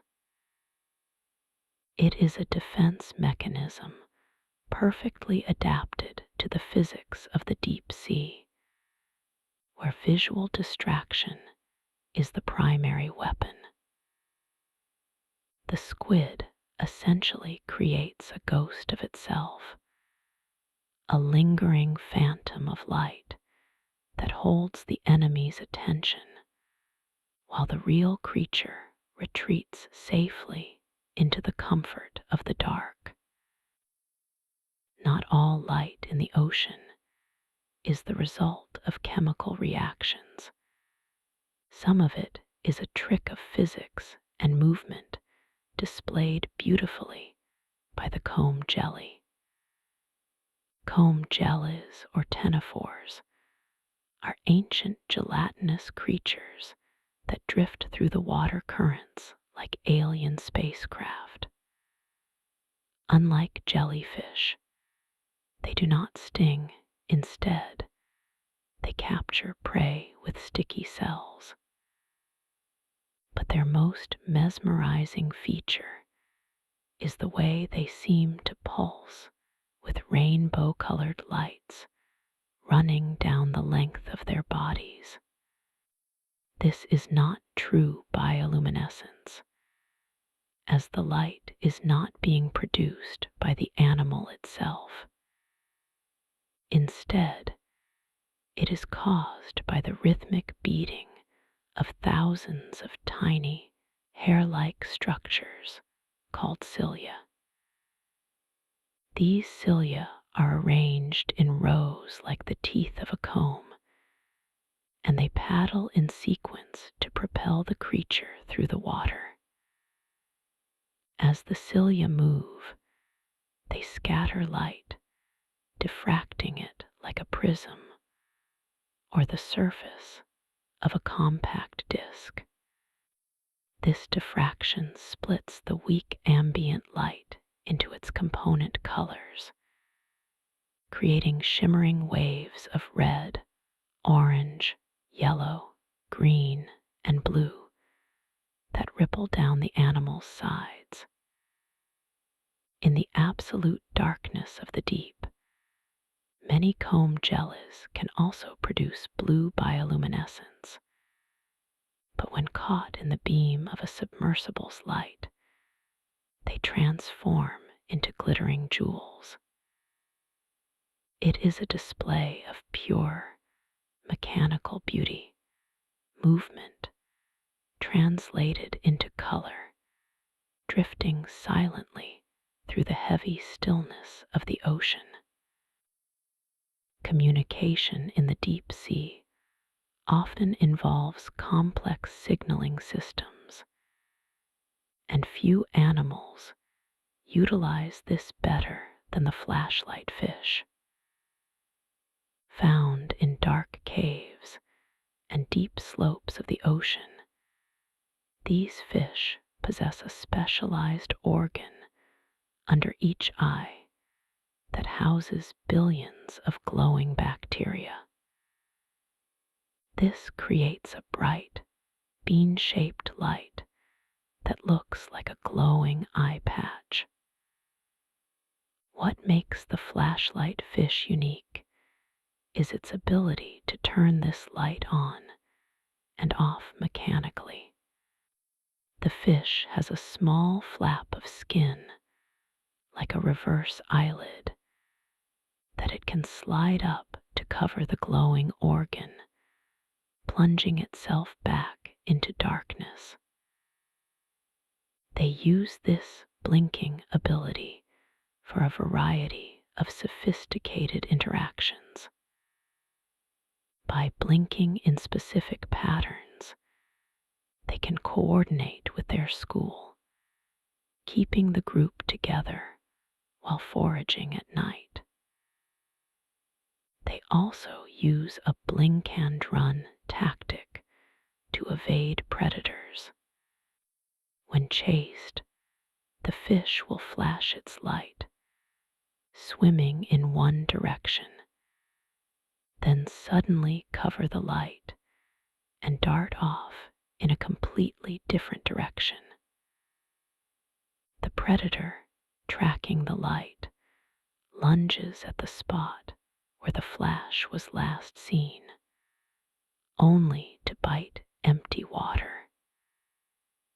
This mastery of their own illumination allows them to communicate in a Morse code of the deep, a series of flashes and pauses that carries meaning in the silence, allowing them to navigate a world without sun.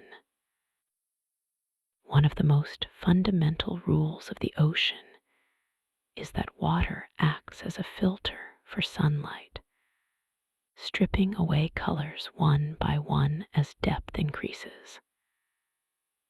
This phenomenon explains why the deep ocean is blue and why deep-sea creatures are often red. Sunlight is composed of a spectrum of colors: red, orange, yellow, green, blue, indigo, and violet. Water molecules absorb these wavelengths at different rates. Red light, which has the longest wavelength and the lowest energy, is absorbed first, Within the first 10 to 15 meters of the ocean's surface, red light is almost completely scattered and absorbed. If you were to cut your finger at a depth of 20 meters, the blood would appear almost black or dark green because there is no red light to reflect off it. As you go deeper, orange and yellow disappear next, leaving only the blue and green wavelengths to penetrate the depths. This is why the ocean appears blue. It is the only light that survives the journey. Deep-sea animals have adapted to this by evolving red coloration. Since there is no red light to reflect off their bodies, red animals appear pitch black in the deep ocean, rendering them effectively invisible to predators. It is a form of camouflage granted by the physics of light itself. In the ocean, color is not a permanent property of an object, but a fleeting interaction between light and water, fading away until only the darkness remains. When we think of mountain ranges, we usually picture the snow-capped peaks of the Himalayas or the rugged spine of the Andes. But the longest mountain range on Earth has likely never been seen by human eyes in its entirety. It is called the Mid-Atlantic Ridge, and it snakes its way down the center of the Atlantic Ocean floor for an incredible distance. Stretching roughly 65,000 kilometers, or about 40,000 miles, this immense geological seam wraps around the planet almost like the stitching on a baseball.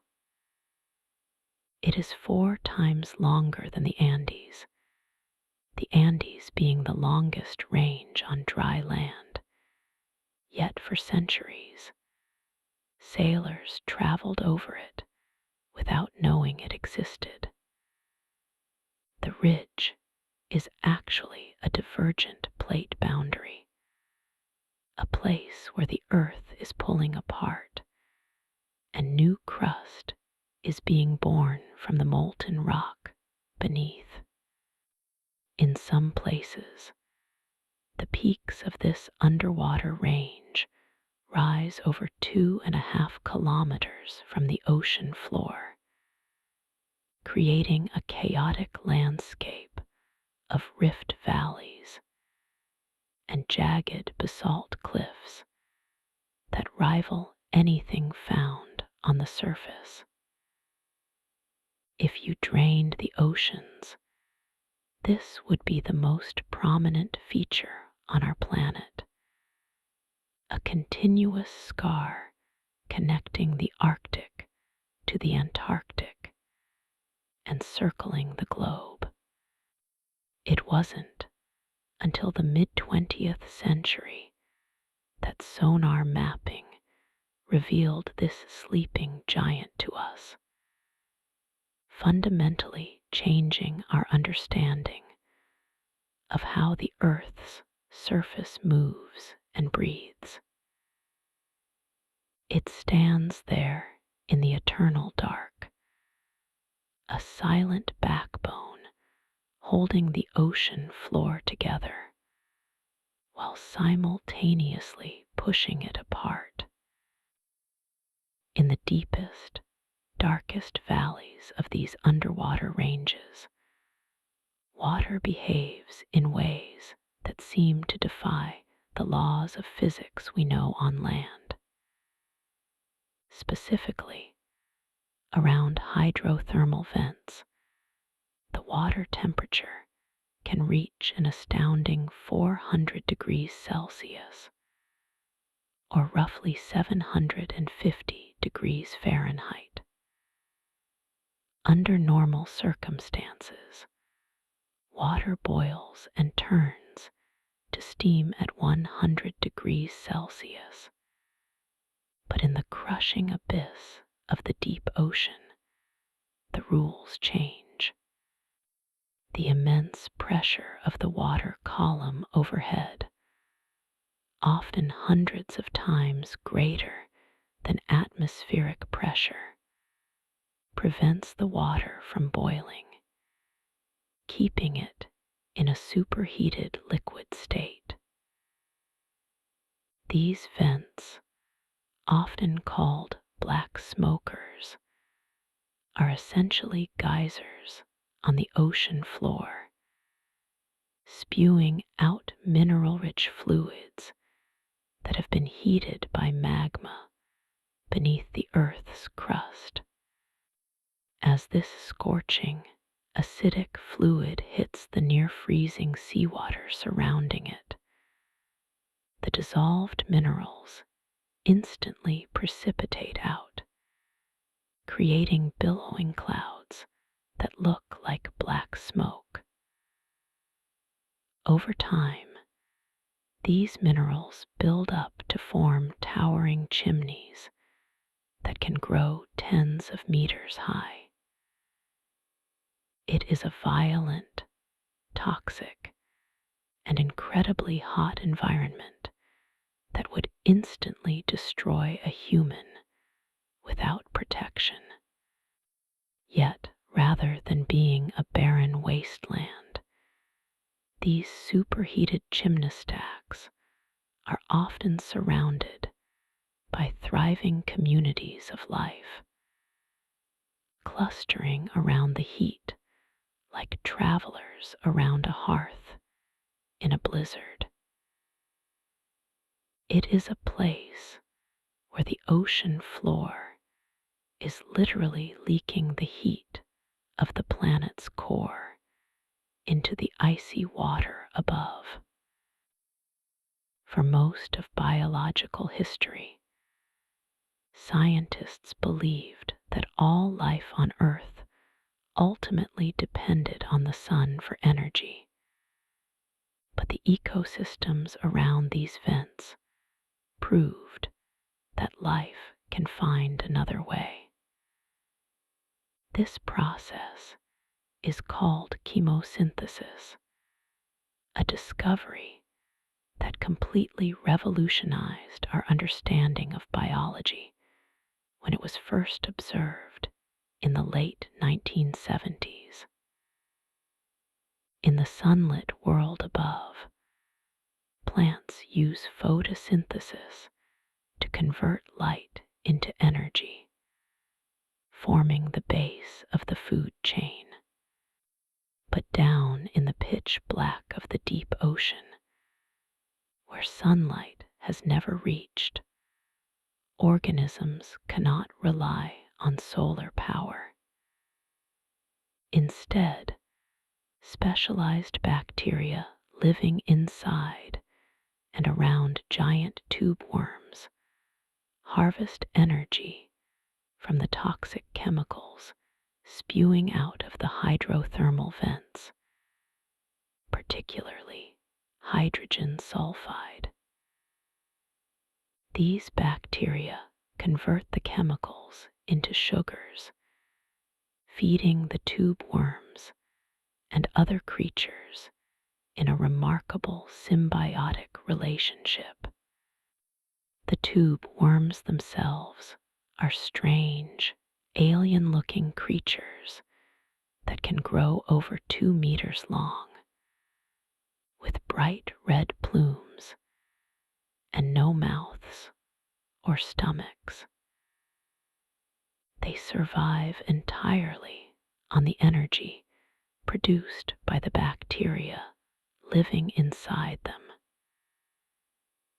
This discovery suggested that life is far more resilient and adaptable than we ever imagined. It implies that life might not need a sun to exist, only a source of heat and chemicals, opening up the possibility that living things could exist in the dark, frozen oceans of distant moons like Europa or Enceladus. A garden growing not from light, but from the chemical breath of the earth. When volcanoes erupt underwater, the interaction between molten rock and cold seawater creates a geological formation with a deceptively soft name, pillow lava. This rock formation is the most common igneous rock on the surface of our planet, yet most people will never see it form because it happens entirely beneath the waves. As 1,200-degree magma oozes out of a fissure on the ocean floor, it immediately meets water that is close to freezing. This extreme temperature shock causes the outer skin of the lava flow to cool and solidify into a glassy crust almost instantly, within a fraction of a second. However, the pressure of the molten rock pushing from behind is still there, so the lava breaks through this new crust, oozes out a bit further, and flash freezes again. This process repeats over and over, creating bulbous, rounded lobes of rock that stack on top of one another. To a geologist's eye, they look like piles of dark, stone pillows or squeezed tubes of toothpaste that have hardened into basalt. These formations can cover vast areas of the seafloor, creating lumpy, undulating landscapes that act as the foundation for the ocean's basins. The speed at which this happens preserves the chemical history of the magma, locking in clues about the Earth's interior before gases can escape. It is a violent clash of fire and water that results in a surprisingly smooth, rounded landscape. A frozen moment of creation sleeping on the seabed. We tend to think of waterfalls as features of the land, where rivers tumble over cliffs into pools below. But the largest waterfall on Earth is actually underwater. Located in the Denmark Strait, which separates Iceland from Greenland, this massive cascade is known as the Denmark Strait Cataract, while the famous Angel Falls in Venezuela drops nearly a kilometer. The Denmark Strait Cataract plunges an incredible 3.5 kilometers, or roughly 11,500 feet, toward the ocean floor. The physics behind this underwater waterfall are driven by density rather than just gravity pulling water through air. The water from the Nordic seas is freezing cold and incredibly salty, making it much denser and heavier than the slightly warmer water of the surrounding Atlantic. When this heavy, cold water meets the warmer water at the underwater ridge of the strait, it sinks like a stone, tumbling down the slope of the seabed into the deep basin below. The volume of water involved is staggering. It is estimated to carry about 175 million cubic meters of water per second. To put that in perspective, that is roughly 2,000 times the flow of Niagara Falls, all happening silently beneath the surface. No human can hear its roar, and no mist rises from its base. It is a silent, massive river falling within a river, a colossal transfer of energy that helps drive the circulation of the world's oceans, hidden entirely from view. Scattered across the vast, flat plains of the deep ocean floor are majestic mountains known as seamounts, which act as vital oases in a biological desert. A seamount is technically defined as an underwater mountain rising at least 1,000 meters from the seafloor, but not reaching the surface.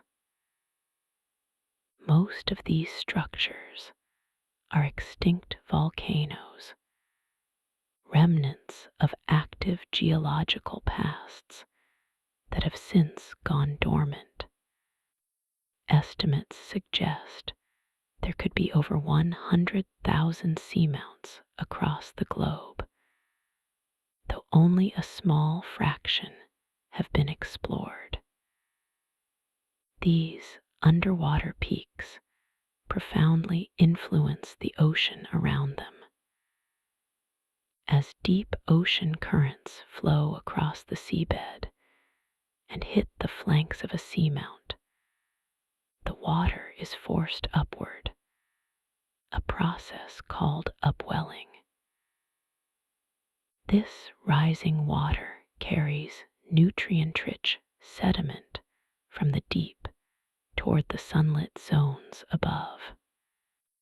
This sudden injection of nutrients acts like fertilizer, encouraging the growth of plankton and attracting a diverse array of marine life, from corals and sponges to schools of fish, sharks, and whales.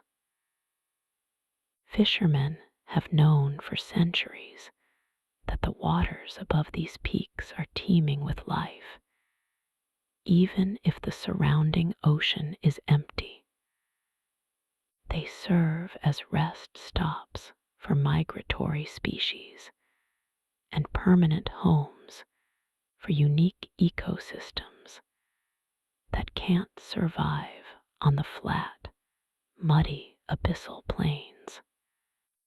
They are lonely, towering islands of stone that never break the waves, yet they hold the busy, vibrant pulse of the ocean.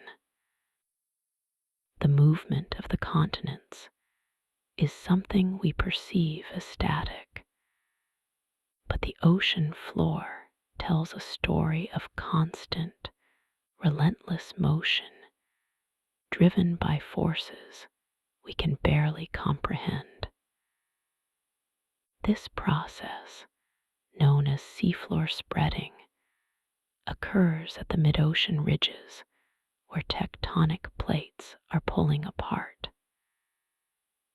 As they separate, molten rock rises to fill the gap, creating new crust.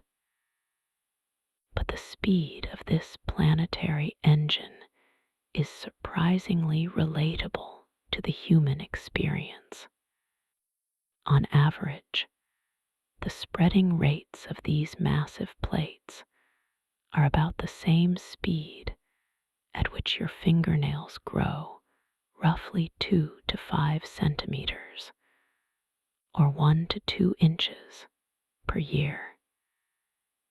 It seems incredibly slow, a pace that would be imperceptible to a casual observer.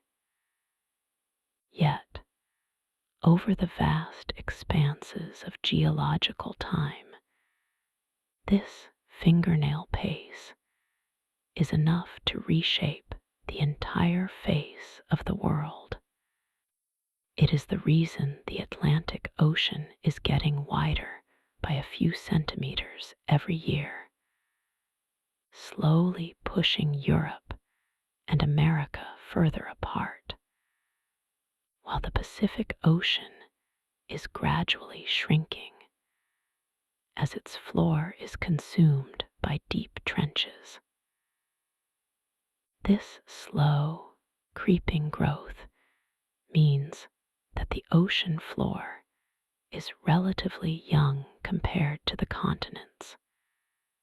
The oldest ocean floor is only about 200 million years old, while continental rocks can be billions of years old. The floor of the sea is a conveyor belt of stone, constantly recycling itself, moving with a patience that outlasts empires, forests, and species. A slow, deep breath of the planet that never ends. When a ship sinks beneath the waves, we often think of it as a tragedy or an ending. But for the ocean, it is simply the beginning of a new architecture. Sunken vessels, whether they are modern steel freighters or ancient wooden galleons, inevitably become artificial reefs that teem with more life than the surrounding seafloor. In the vast, flat expanses of sand that make up much of the ocean bottom, a shipwreck offers a rare and valuable commodity: hard structure and shelter. Within days of a ship settling, a film of bacteria coats the hull, inviting tiny invertebrates to attach themselves to the metal or wood. Soon, corals and sponges take hold, their larvae drifting in the current until they find this sudden mountain in the deep. Over decades, the sharp, industrial lines of the ship are softened by layers of colorful organic growth, turning wheels and railings into blooming gardens. The interior cabins, once the domain of sailors, become dark, protected caves for schools of fish hiding from predators. A famous example is the ghost fleet of Chuk Lagoon in the Pacific, where dozens of World War II vessels now serve as one of the most vibrant coral ecosystems on the planet.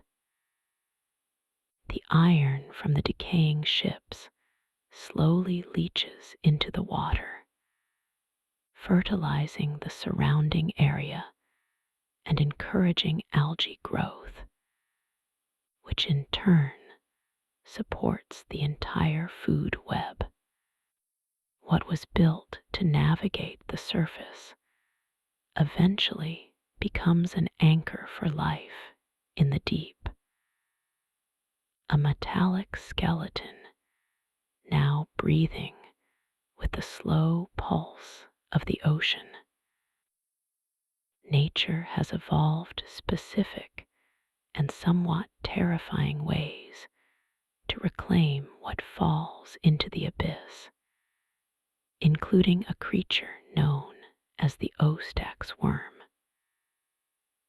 These strange animals, often called zombie worms, were only discovered by scientists in 2002, and they specialize in consuming the bones of whales and the wood of shipwrecks.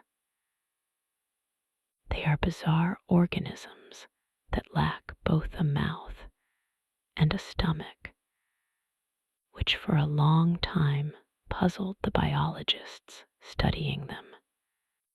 Instead of eating in the traditional sense, they secrete a specialized acid from their skin that dissolves hard calcium and wood fibers.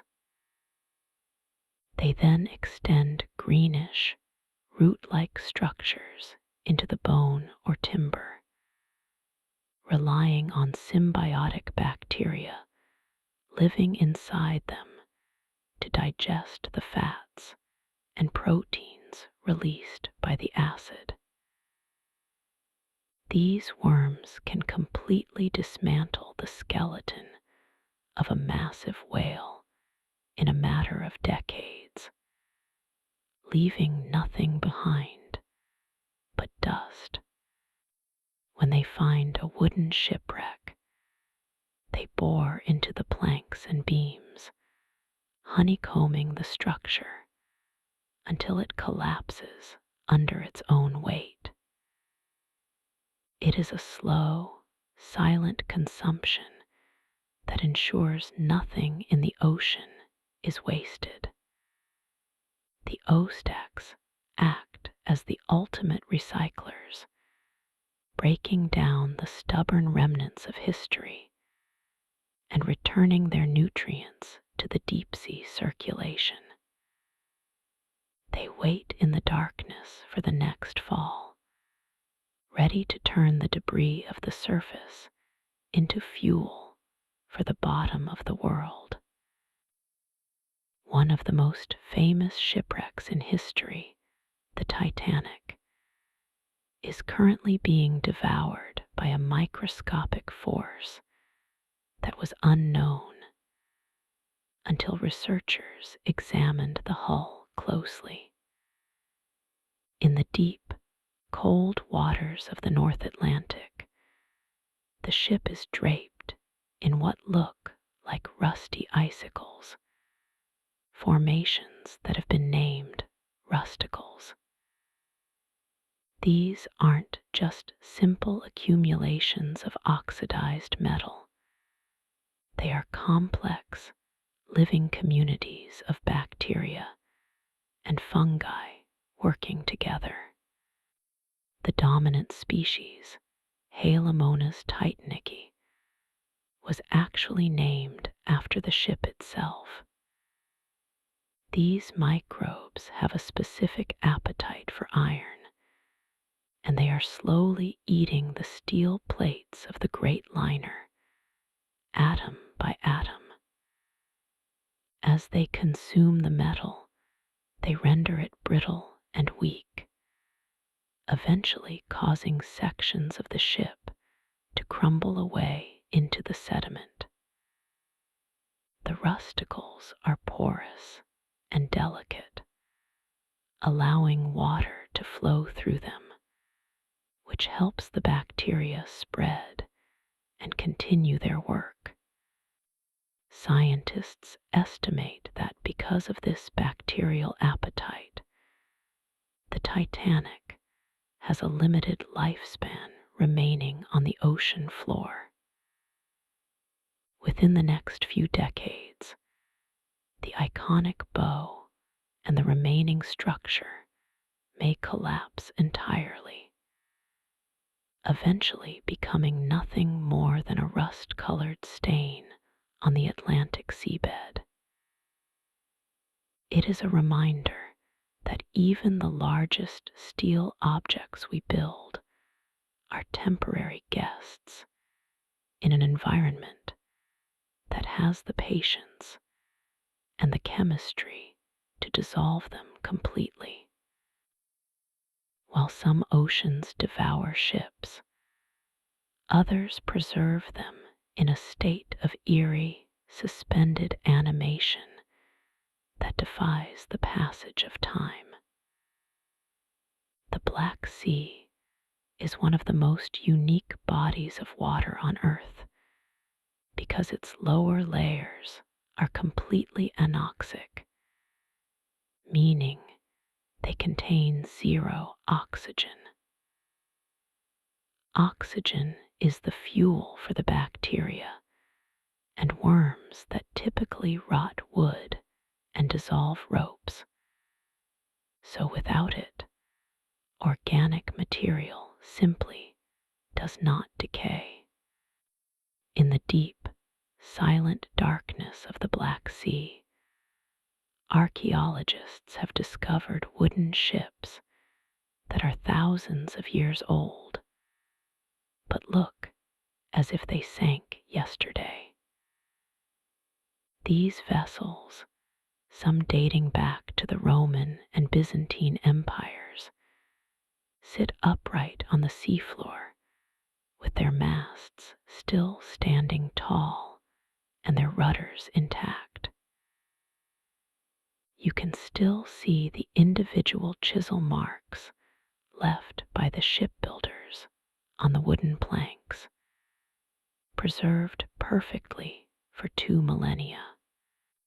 Intricate carvings, coils of rope, and even the remnants of ancient meals have been found untouched by the centuries.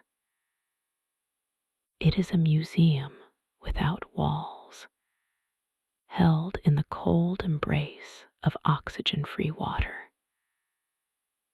Because the layers of the Black Sea don't mix, the salty bottom water stays trapped beneath the fresh surface water inflow. This preservation could theoretically last indefinitely.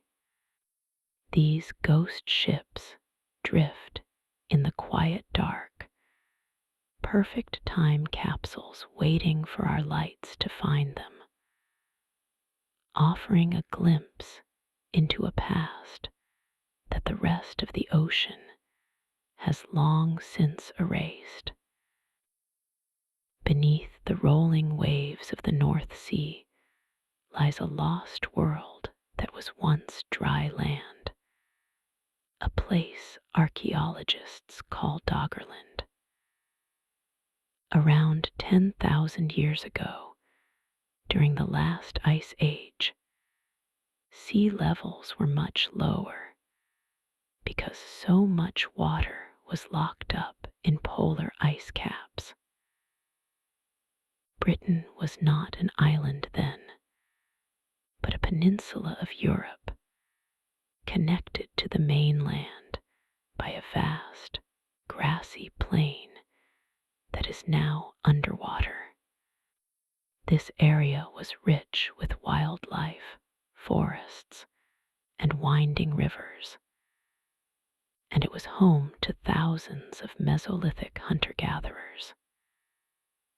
Today, fishing trawlers in the North Sea occasionally pull up evidence of this submerged life in their nets: mammoth teeth, deer antlers, and even human-made harpoon points and stone tools. It is a haunting thought that beneath the gray, choppy waters between England and the Netherlands, people once walked, built campfires, and watched the stars. As the climate warmed and the great ice sheets melted, the ocean slowly rose, encroaching on the land over centuries. The final blow likely came from a massive underwater landslide off the coast of Norway. known as the Storiga slide, which triggered a catastrophic tsunami that swamped the remaining lowlands. Now, the curious history of Doggerland sits beneath dozens of meters of silt and salt water, a submerged Atlantis that was not a city of gold, but a hunting ground of our ancestors, swallowed by the rising tide of a changing planet. The ocean currents are slow and patient carriers, capable of transporting small objects across the entire globe if given enough time.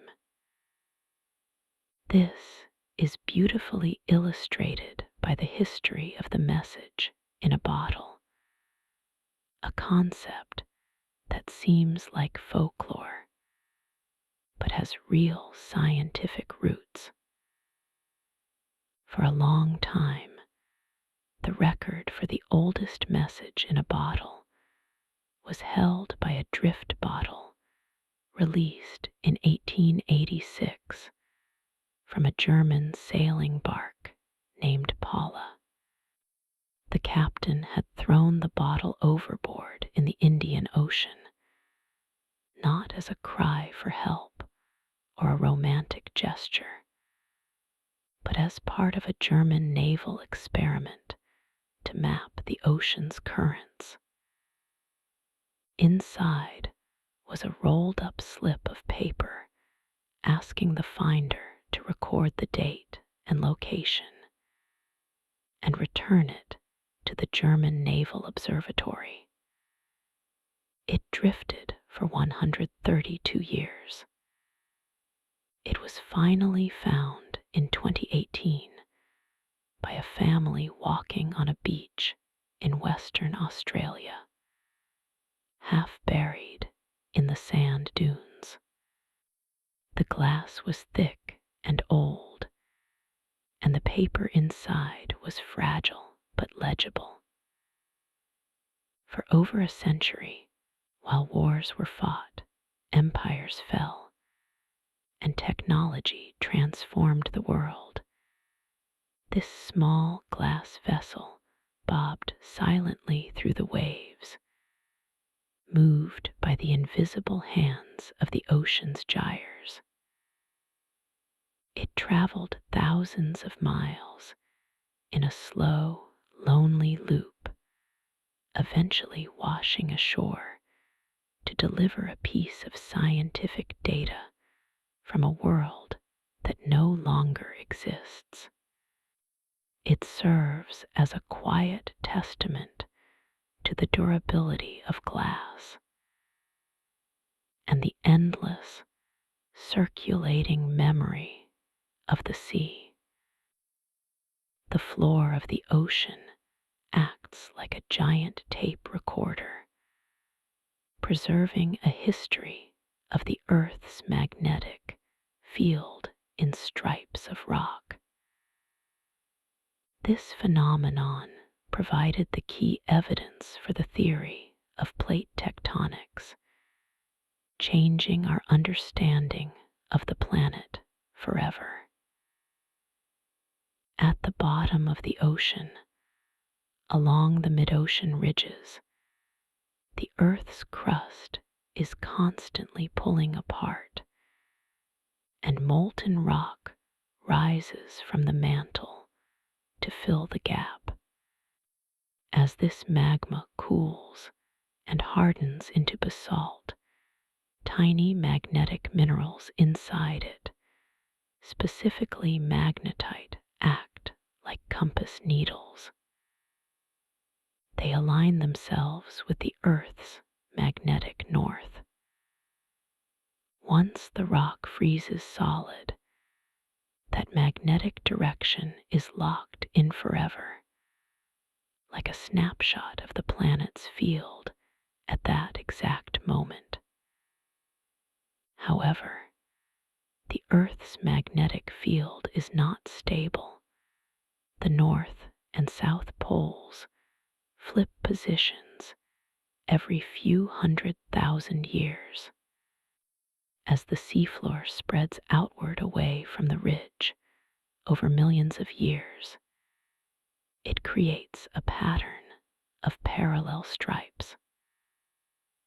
One stripe will show magnetic north pointing up, and the next stripe will show it pointing down, recording the reversals of the poles.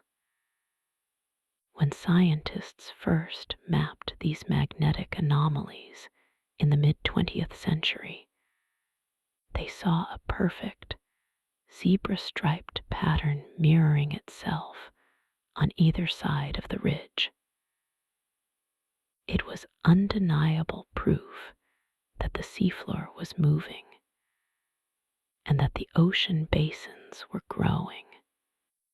We can read the floor of the Atlantic like a barcode, scanning back through millions of years of magnetic history, written in cold, dark stone.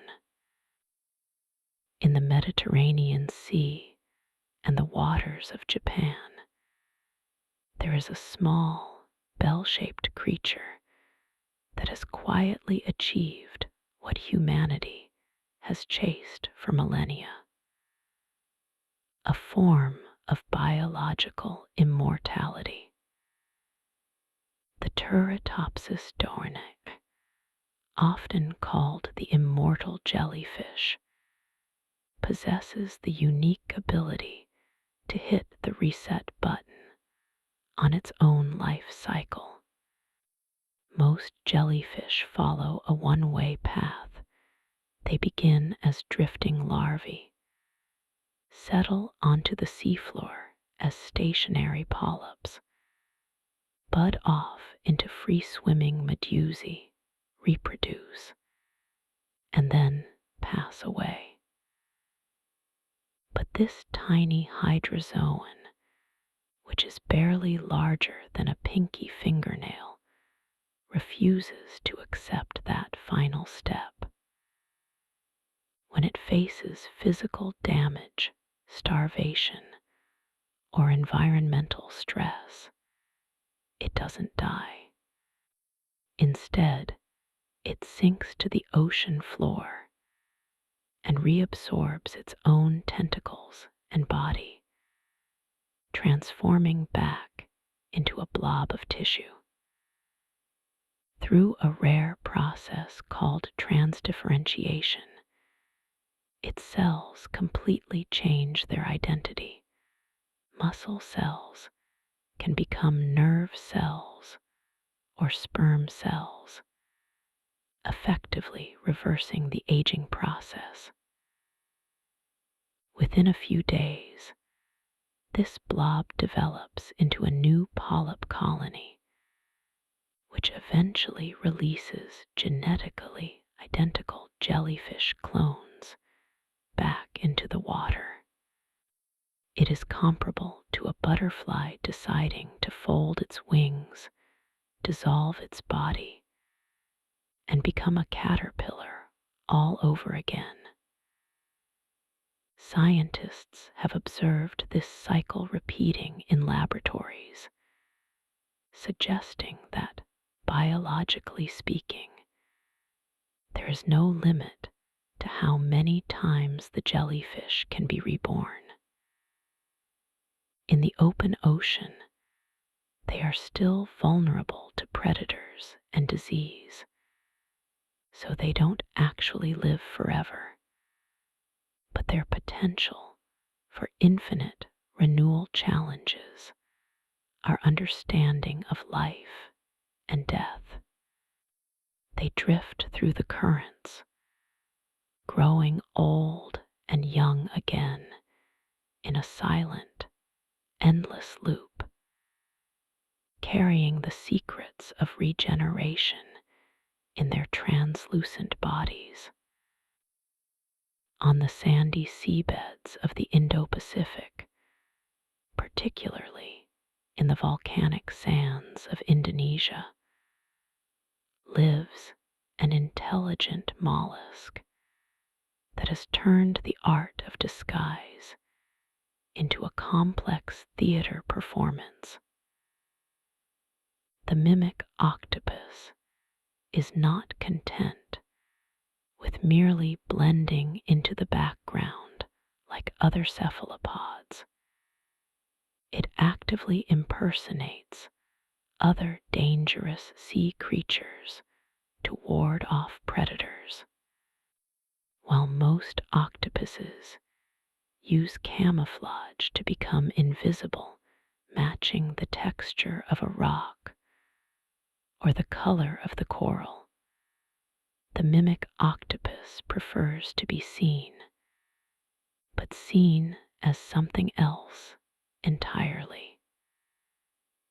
When it needs to move across open sand, it might flatten its body, pull its arms back, and undulating in a way that perfectly copies the toxic sole fish. If it feels threatened by a damselfish, it might bury its body and leave two arms dangling in opposite directions, banded in black and white, to resemble a venomous sea snake. Divers have even watched them mimic lionfish by hovering in the water column and spreading their arms like poisonous spines. What makes this adaptation truly remarkable is the decision-making involved. The octopus doesn't just cycle through random disguises. It observes its attacker and chooses the specific persona that frightens that particular predator. It is a master of behavioral acting, understanding not just its own shape, but the shapes and movements of the animals around it. This small, brown and white striped creature navigates the dangerous open floor by becoming a shapeshifter, constantly rewriting its own identity to survive in a world where being yourself is often too dangerous. It is a quiet observer, wearing 1,000 masks to walk safely through the sea. Beneath the tropical waters, amidst the colorful chaos of coral reefs, the mantis shrimp hides a physical power that defies the resistance of water itself. Though they are often beautifully colored in shades of neon green, red, and blue, these crustaceans possess the fastest strike in the animal kingdom. Their front appendages, which are folded beneath them like the arms of a praying mantis, can snap forward with the acceleration of a .22 caliber bullet. This movement happens so quickly, in just a fraction of a second, that the human eye cannot track it. But the strike is more than just a physical blow. It is a feat of physics. The limb moves so fast that it creates a zone of extremely low pressure behind it, causing the water to instantly boil and form vapor-filled cavities. When these bubbles collapse a moment later, they release a shockwave of energy known as cavitation.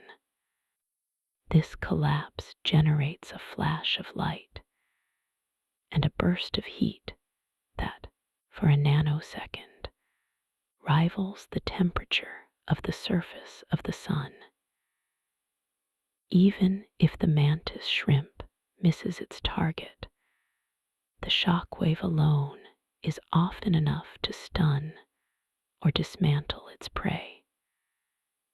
They use this power to crack open the hard shells of crabs and clams, or to break chunks of rock for their burrows. Aquarium owners have learned to be careful, as larger specimens have been known to crack the glass walls of their tanks with a single punch. Yet for all this violence, they are also delicate observers. Their eyes are among the most complex in nature, capable of seeing circular polarized light and colors we can't even imagine. They sit in their burrows, scanning the reef with vision that far surpasses our own, ready to unleash the power of a thunderstorm from a claw no bigger than a finger. Drifting slowly through the deep, freezing waters of the North Atlantic and the Arctic Ocean is a creature that has been swimming since the time of the Renaissance. The Greenland shark is a massive, sluggish sleeper of the deep, and it holds the record for being the longest living vertebrate on Earth. These sharks grow at an incredibly slow pace, often less than a centimeter per year, and they don't even reach sexual maturity until they are about 150 years old. By studying the layers of proteins in their eye lenses, which are formed before birth and don't change over time, scientists have used radiocarbon dating to estimate their ages. Some individuals have been found to be roughly 400 years old, meaning a shark alive today could have been born before the United States was founded, swimming in the dark, while the world above changed from wooden sailing ships to modern supertankers. Their longevity is likely due to the extreme cold of their environment, which slows their metabolism to a glacial crawl. They move through the water with a slow, rhythmic sweep of their tails, conserving every ounce of energy. Their hearts beat very slowly, ticking away the centuries in the deep pressure of the Arctic. They are mostly blind, often carrying parasitic copepods attached to their eyes, and rely on their keen sense of smell to scavenge for food on the seafloor. There is something humbling about a creature that lives on such a different time scale, passing through the centuries in the crushing dark, indifferent to the rapid rise and fall of civilizations on the surface. They are the living ghosts of history, drifting silently through the cold. In the deepest parts of the ocean, where resources are scarce and survival is difficult, the hagfish has maintained a design that hasn't needed to change for 300 million years. Often referred to as slime eels, though they are not true eels, these primitive creatures have a defense mechanism that is both simple and chemically ingenious. When a hagfish is attacked, for example, if a shark tries to bite it, it instantly releases a milky cloud from special glands running along the side of its body. This substance contains tiny bundles of protein threads and mucus. When these dry bundles hit the seawater, they unravel and expand explosively, creating liters of thick, suffocating slime in less than a second. This slime is incredibly fibrous and tough, clogging the gills of the predator and forcing it to let go to avoid suffocation. Once the danger has passed, the hagfish has a unique way of cleaning itself. It ties its own body into a simple overhand knot and slides the knot down its length, scraping the slime off its skin. Beyond their defense, hagfish are fascinating for what they lack. They are the only known animals that have a skull, but no vertebral column. They have poor vision and no jaws, using a rasping tongue with rows of sharp, keratinous teeth to scour flesh from carcasses that fall to the seafloor. Scientists are currently studying the properties of their slime, hoping to create sustainable, super strong fabrics that mimic the expanding fibers. But to the hagfish, it is just a way to stay safe in the dark, a chemical trick that has allowed it to survive mass extinctions and remain the master of the ocean floor's cleanup crew. In the twilight zone of the ocean, typically between 600 and 800 meters down, swims a fish that looks like it was designed by a surrealist painter. The barrel-eye fish, also known as Macropina microstoma, has developed one of the most unusual visual systems on the planet to cope with the faint light of the deep. For decades, scientists only knew this fish from damaged specimens caught in nets. But recent remote vehicle footage has revealed its true appearance. The fish's head is covered by a transparent, fluid-filled shield, like the canopy of a fighter jet. Inside this transparent dome are its eyes, two glowing green, barrel-shaped structures that are pointed upwards. The small spots on the front of its face that look like eyes are actually olfactory organs used for smell.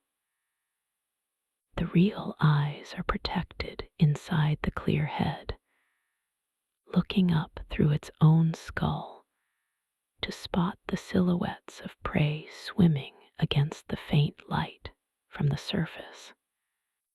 This upward gaze allows the barrel-eye to spot siphonophores and jellyfish drifting above.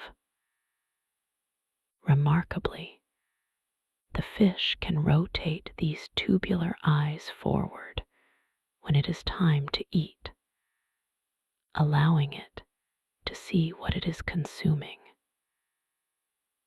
The green pigment in the lenses is specifically adapted to filter out the sunlight, helping the fish spot the bioluminescent glow of creatures it might want to eat.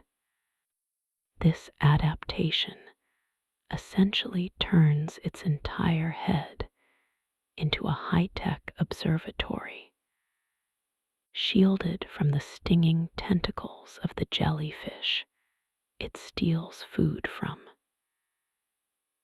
It hovers motionless in the water, a solitary observer with a window into its own mind, watching the shadows of the deep drift by in the eternal twilight.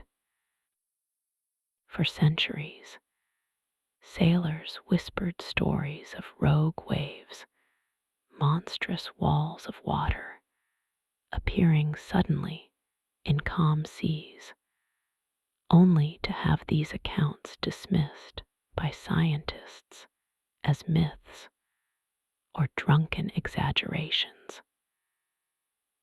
Mathematical models of the ocean suggested that waves over 15 meters were statistically impossible, or at least so rare they might occur once in 10,000 years. But on New Year's Day in 1995, the ocean proved the sailors right. At the Dropner Oil platform in the North Sea, a laser sensor recorded a single wave rising out of the darkness. It measured nearly 26 meters from trough to crest, towering over the surrounding sea, which was significantly calmer. This event, now known as the Dropner wave, changed oceanography forever. Scientists realized that waves don't just add up linearly. They can steal energy from their neighbors.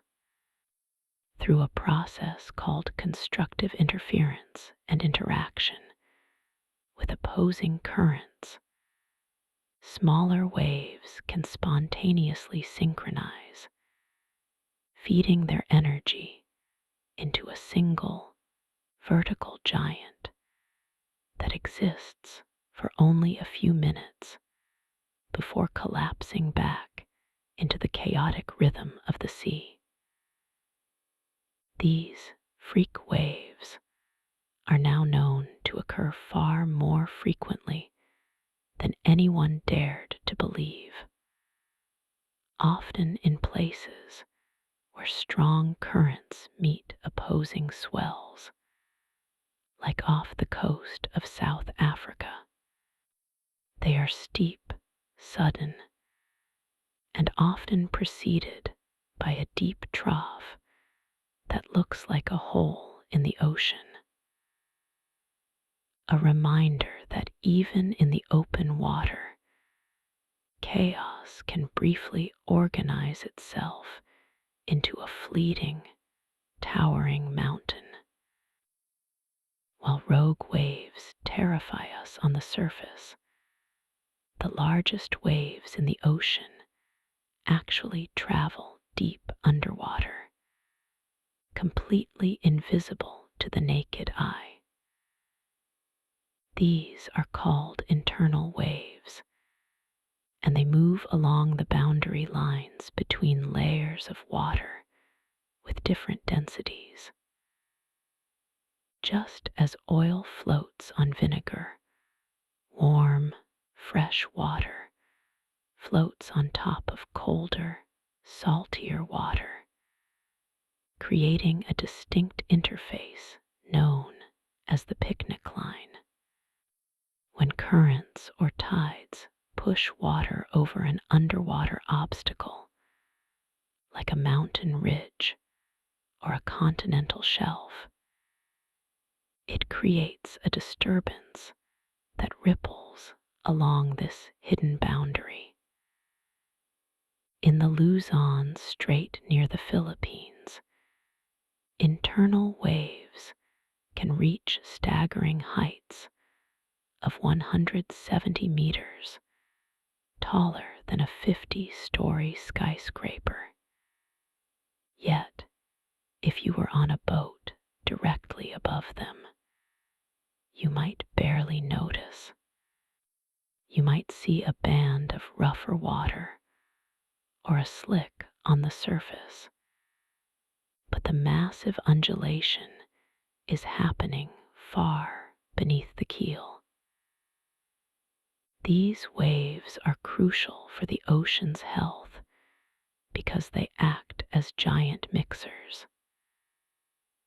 As they break, they churn the water, bringing cold, nutrient-rich water from the deep up toward the surface where sunlight can reach it, feeding the plankton that form the base of the food web. They travel slowly and silently across entire ocean basins, massive pulses of energy that never break the surface, moving like heavy, sleeping giants through the dark.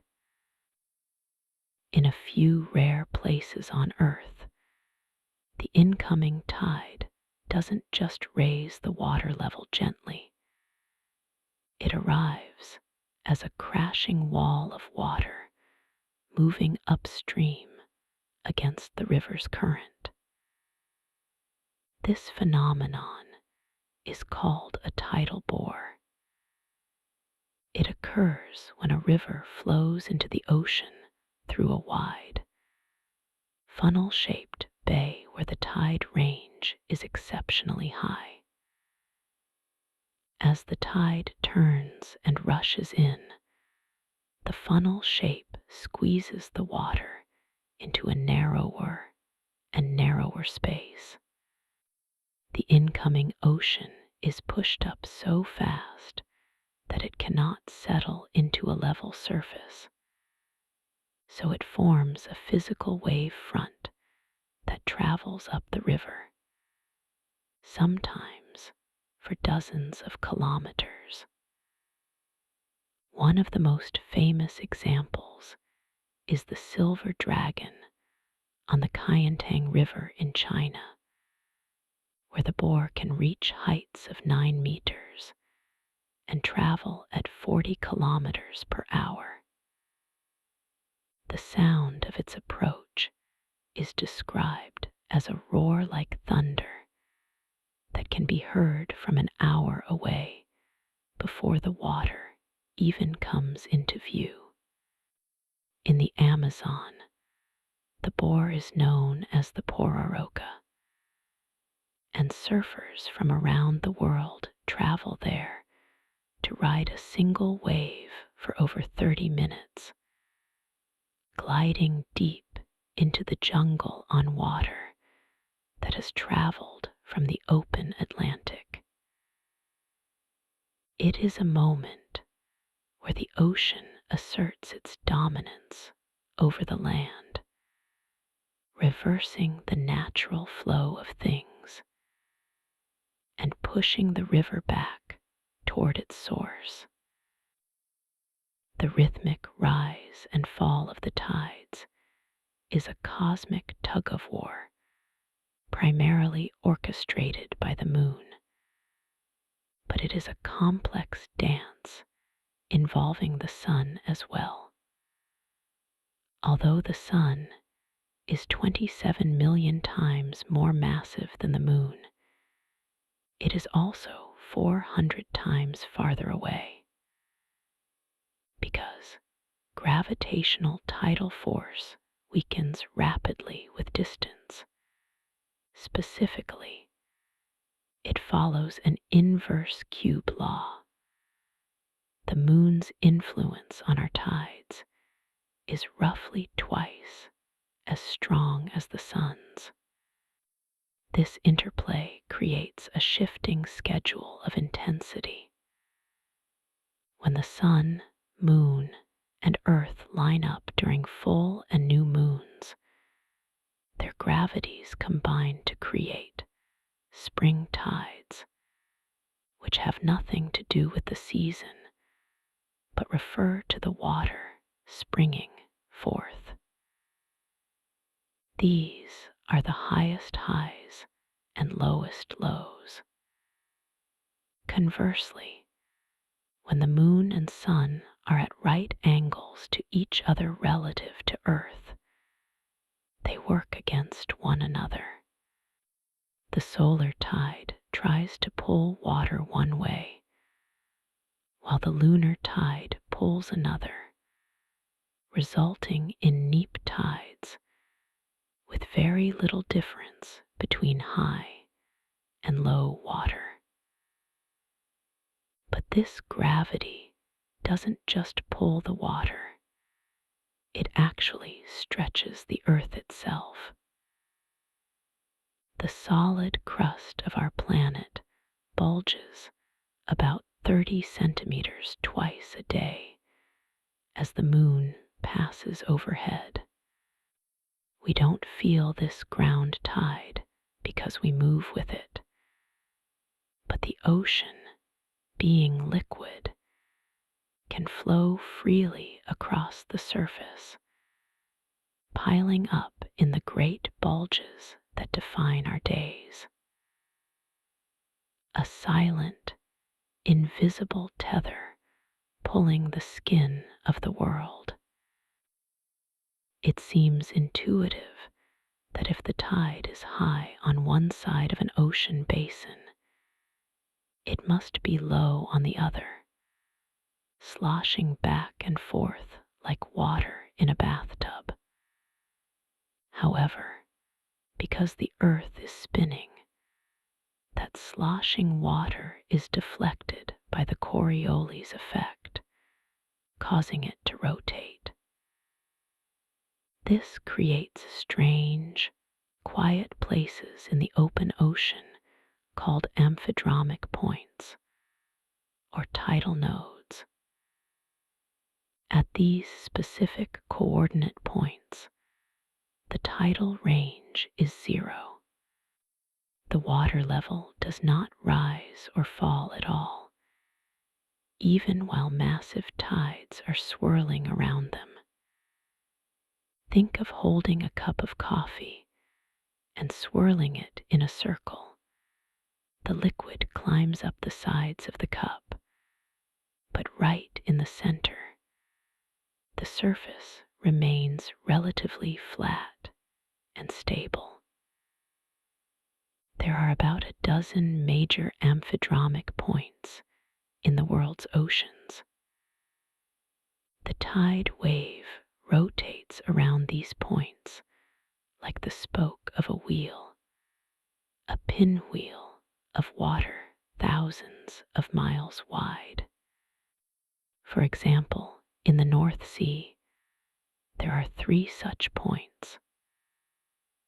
A ship positioned exactly at one of these nodes would experience no vertical tide, while a port just a few hundred miles away might see the water rise and fall several meters.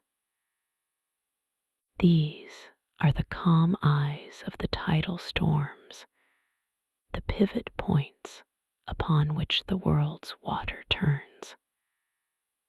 They are mathematical paradoxes of nature, the centers of the action where absolutely nothing happens. The raw power of tidal resonance is most dramatically visible in the Bay of Fundy, nestled between Nova Scotia and New Brunswick in Canada. Here, the tides are not just high, they are the highest in the world, with a range that can exceed 16 meters, roughly the height of a 5-story building. This happens because the bay has a natural slosh rhythm that perfectly matches the timing of the lunar tide. Just as pushing a child on a swing at the exact right moment makes them go higher. The ocean pushes water into the Bay of Fundy at the exact moment the water inside is naturally rebounding. This resonance amplifies the effect to staggering proportions. Twice a day, 160 billion tons of seawater flow in and out of the bay, more than the combined flow of all the freshwater rivers on Earth. At low tide, you can walk on the ocean floor around the famous Hopewell Rocks, wandering through seaweed-draped arches and mudflats that will be completely submerged under 15 meters of water just 6 hours later. Boats tied to wharves settle into the mud, tipping onto their sides, only to float again when the great pulse returns. It is a landscape that changes entirely twice a day, a breathing lung of the continent where the boundary between land and sea is constantly being renegotiated.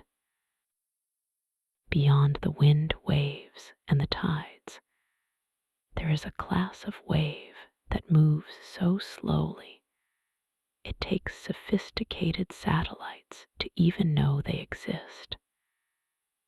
These are called Rossby waves, or planetary waves. They are driven by the rotation of the Earth and the curvature of the planet. Rossby waves are immense in scale, stretching hundreds of kilometers across, but they are only a few inches high on the surface. Because they are so wide and low, you would never feel one passing beneath a ship. Yet, they possess tremendous momentum. Unlike standard ocean waves that break on the shore in seconds, a single Rossby wave can take months or even years to cross an ocean basin like the Pacific. They always travel westward. As they move, they alter the depth of the thermocline, the transition layer between warm surface water and cold deep water. This means they effectively steer the planet's heat budget. A Rossby wave arriving at a coastline can change sea levels for months and influence weather patterns globally. They are the slow motion clockwork of the climate, carrying signals from one side of the world to the other, silently adjusting the thermostat of the Earth over timescales that feel almost geological compared to the crashing surf we see from the beach. If you were to look at a single drop of seawater under a microscope, you would find yourself staring at an architectural marvel made entirely of glass. These are diatoms, single-celled algae that live in houses of their own making, constructed from silica, extracted directly from the water. They are the jewel boxes of the ocean, forming intricate geometric shapes that range from perfect circles and stars to long ribbon-like chains that drift in the current. Unlike the chaotic structures we might expect from such simple life, diatom shells, known as frustules, are ornamented with incredibly precise pores and ribs that look as if they were etched by a master jeweler. There are estimated to be more than 100,000 different species, each with a unique glass design. While they are beautiful to look at, their function is even more impressive. These tiny organisms are responsible for generating about 20 to 50% of the oxygen produced on Earth each year. Every time you take a breath, there is a good chance that oxygen came from a diatom drifting in the Pacific or Atlantic. When they die, their glass shells don't decay. Instead, they slowly drift to the bottom of the ocean, forming thick layers of sediment known as diatomaceous earth.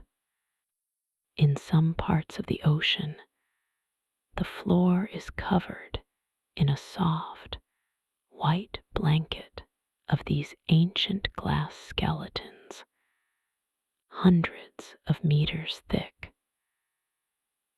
A record of sunny days at the surface, preserved forever in the dark.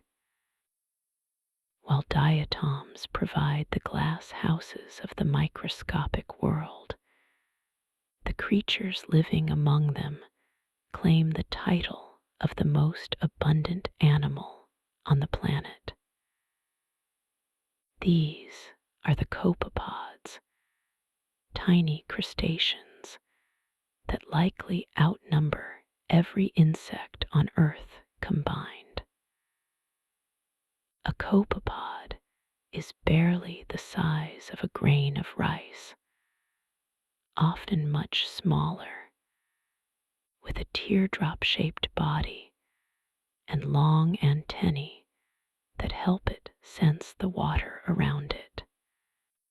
The name copepod comes from Greek words meaning "oar feet," describing the way they use their paddle-like legs to jerk through the water in short, rapid hops. They are the critical bridge in the ocean's food web, the essential middleman that turns microscopic algae into food for larger animals. Without copepods grazing on the diatoms and other phytoplankton, the energy from the sun would never make it up the chain to the fish, whales, and seabirds we recognize. They are incredibly resilient, found from the surface down to the deepest trenches, and from tropical waters to the freezing polar seas. Despite their tiny brain, they have a remarkably quick escape reaction, sensing the pressure wave of a predator and vanishing in a blur of speed that, relative to their size, makes them one of the fastest animals in the world. They are the unseen engines of the ocean, billions of tiny hearts beating in the vast blue, keeping the cycle of life turning. The density of life in seawater is difficult to comprehend, but the numbers become truly staggering when we look even smaller at the viral world. If you were to take just 1 teaspoon of seawater from the surface of the ocean, it would contain roughly 10 million viruses. These are not typically the kind of viruses that make humans sick. Rather, they are bacteriophages specific entities designed to infect marine bacteria and single-celled organisms. This creates a dense, invisible soup of biological code that permeates every corner of the ocean. These viruses play a surprising role as the great recyclers of the sea. By infecting and breaking down bacteria, they cause those cells to burst, releasing their nutrients, carbon, nitrogen, and phosphorus, back into the water where other plankton can use them to grow. This process is often called the viral shunt, a mechanism that keeps nutrients circulating near the surface instead of sinking immediately to the bottom. It is a system of checks and balances that has operated for billions of years, ensuring that bacteria populations don't take over the entire ocean. The sheer number of these viruses is astronomical. Scientists estimate that if you laid all the viruses in the ocean end to end, they would stretch further than the nearest 60 galaxies, an invisible web of connections, binding the ocean's chemistry together. As biological matter near the surface lives and dies, it eventually begins a long, slow journey downward in a phenomenon known beautifully as marine snow. This is not frozen water, but a continuous shower of organic debris, dead plankton, discarded shells, fecal pellets, and dust that clumps together into white, fluffy flakes. If you were in a submersible descending into the deep, you would see this snow falling around you constantly, a blizzard that never ends, drifting down through the black water. These flakes are held together by sticky sugars produced by bacteria, growing larger as they collide and collect more particles on their descent. This snow is the primary food source for the creatures of the deep abyss, who wait in the darkness for manna to fall from the sunlit world above. But the journey is slow. A single flake of marine snow might take weeks to reach the ocean floor, drifting lazily at a speed of just a few meters per day. As it falls, it carries carbon from the atmosphere down into the deep ocean sediment, effectively locking it away for thousands of years. It is a quiet, gentle process that helps regulate the Earth's climate, a ceaseless dusting of the deep seafloor that has been accumulating layer by layer since the oceans were young. A silent snowfall in a world without winter. Among the drifting plankton, there is one organism that went unnoticed by science until quite recently, despite being the most abundant photosynthetic cell in the ocean. This is Prochlorococcus, a type of cyanobacteria that is so small it can slip through most traditional sampling nets. It wasn't discovered until the 1980s, when new technology allowed researchers to see what they had been missing. These tiny cells are masters of efficiency, thriving in the nutrient-poor deserts of the open ocean where other larger algae cannot survive. They are so dominant in these vast, warm waters that they are estimated to number in the octillions. That is a number with 27 zeros.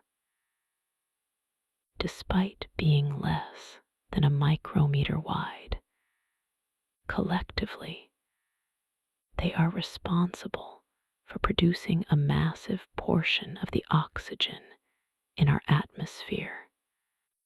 They have stripped down their genetic code to the bare minimum needed for survival, discarding anything unnecessary to save energy. They are the ultimate minimalists, living on light and trace elements, quietly powering the breath of the planet from the spaces between the waves. It is humbling to think that for centuries we sailed over trillions of these creatures, completely unaware that the smallest things were doing the heavy lifting for the biosphere. A hidden forest in the middle of the blue. Every night, as the sun sets and darkness claims the ocean surface, the largest migration of animals on Earth begins. This is not a migration of wildebeest across a plain or birds across a continent, but a vertical journey of billions of tiny creatures moving upward. This phenomenon is called diel vertical migration. During the day, zooplankton, small fish, and crustaceans stay deep in the darker waters, sometimes hundreds of meters down, to hide from predators that use sight to hunt. But when the sun vanishes, they swim upward to the surface to graze on the algae that grew in the sunlight during the day. It is a massive, synchronized commute involving millions of tons of biomass. As the sun rises the next morning, the entire community turns around and swims back down into the gloom to wait out the daylight hours. This daily rhythm acts like a massive pump, physically mixing the ocean layers and transporting carbon from the surface to the deep. Sonar operators in the Second World War were confused by this layer. Their instruments would show a false bottom to the ocean that moved up at night and down during the day. A shifting floor made entirely of living things. It is a planetary heartbeat, a rhythmic rising and falling of life that happens every 24 hours, unseen by those of us sleeping on land. Sometimes the microscopic life of the ocean decides to reveal itself in a display of light that rivals the stars. This is the phenomenon of bioluminescent plankton blooms, often caused by tiny organisms called dinoflagellates. These creatures contain a chemical compound called luciferin the same molecule found in fireflies, which reacts with oxygen to produce cold light. Unlike fireflies, however, these plankton usually flash only when they are physically disturbed. This is why you see the blue glow in the breaking crest of a wave, the wake of a boat, or the splash of a hand in the water. Scientists believe this light serves as a burglar alarm defense. If a predator tries to eat the plankton, the flash of light might startle the attacker, or better yet, attract a larger predator to eat the attacker. When conditions are right and the population explodes, vast stretches of the ocean can glow with an ethereal electric blue. Sailors throughout history have reported milky seas where the ocean glows continuously as far as the eye can see, a phenomenon now confirmed by satellite imagery showing glowing patches the size of Connecticut. It is one of nature's most surreal magic tricks, turning the mechanical energy of a wave into a burst of living light. A reminder that even in the darkest water, there is energy waiting to be released. There is a specific layer of the ocean, hidden deep beneath the surface, that acts as a global telephone line for the planet. This phenomenon is known to scientists as the SOFAR channel, or the sound fixing and ranging channel, and it exists because of a peculiar quirk in how sound travels through water. The speed at which sound moves in the ocean is determined by temperature and pressure. Near the surface, the water is warm, which makes sound travel fast. But as you go deeper, the temperature drops, slowing the sound waves down. However, if you go deeper still, the immense pressure of the water column begins to take over, causing the sound to speed up again. Sandwiched between these two fast-moving layers, roughly 600 to 1,200 meters down, sits a band of water where sound travels at its slowest speed. When sound waves enter this channel, they don't escape. Instead, they are refracted or bent back toward the center of the channel every time they try to leave, bouncing endlessly between the upper and lower layers without losing much energy.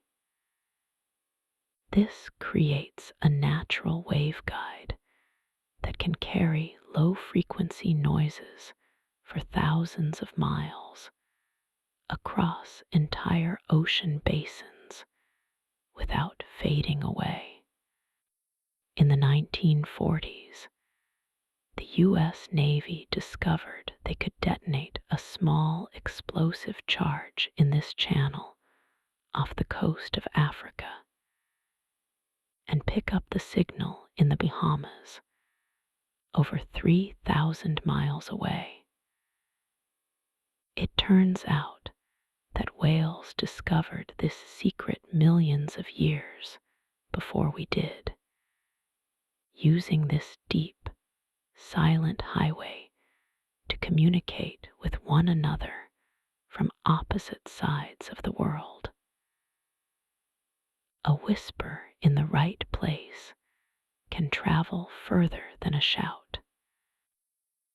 In the summer of 1997, hydrophones submerged in the equatorial Pacific Ocean recorded a sound so loud and powerful that it baffled the scientific community for years. It was picked up by sensors located more than 3,000 miles apart, yet the audio profile was distinctly organic, rising rapidly in frequency over about 1 minute, like the call of a living creature. Researchers nicknamed it the bloop. The volume was the true mystery. For a biological creature to create a noise that could be heard clearly across such a vast distance, it would have to be significantly larger than a blue whale, the largest animal known to have ever lived. This led to years of wild speculation about unknown sea monsters or giant squids lurking in the unexplored dark. However, the ocean often keeps its secrets in geology rather than biology. After years of analysis and comparing the audio fingerprint to other phenomena, the National Oceanic and Atmospheric Administration determined that the bloop wasn't an animal at all, but the sound of a massive ice quake. It was the sound of a tabular iceberg cracking and fracturing away from the Antarctic ice shelf. When icebergs of that magnitude break or rub together, they create powerful, low-frequency tremors that behave very much like animal calls when sped up to human hearing speeds.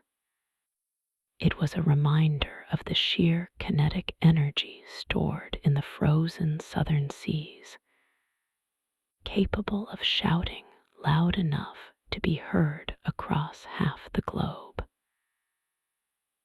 The earth itself has a voice, deep and resonant, speaking in the language of ice and water.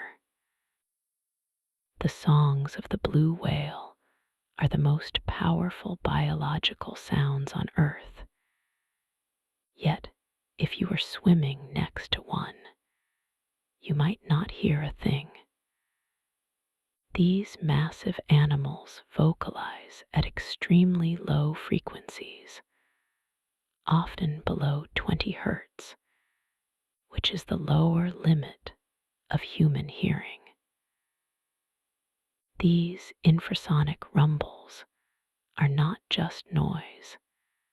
They are complex, repeating patterns that can last for up to 2 minutes and are powerful enough to vibrate your rib cage if you were close enough.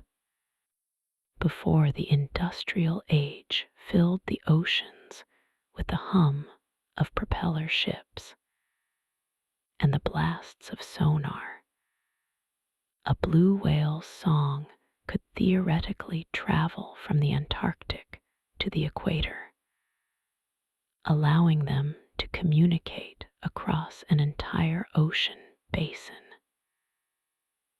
The physics of their voice is staggering. They can produce sounds up to 188 decibels, which is louder than a jet engine at takeoff. Yet they do it with a grace that seems at odds with the volume.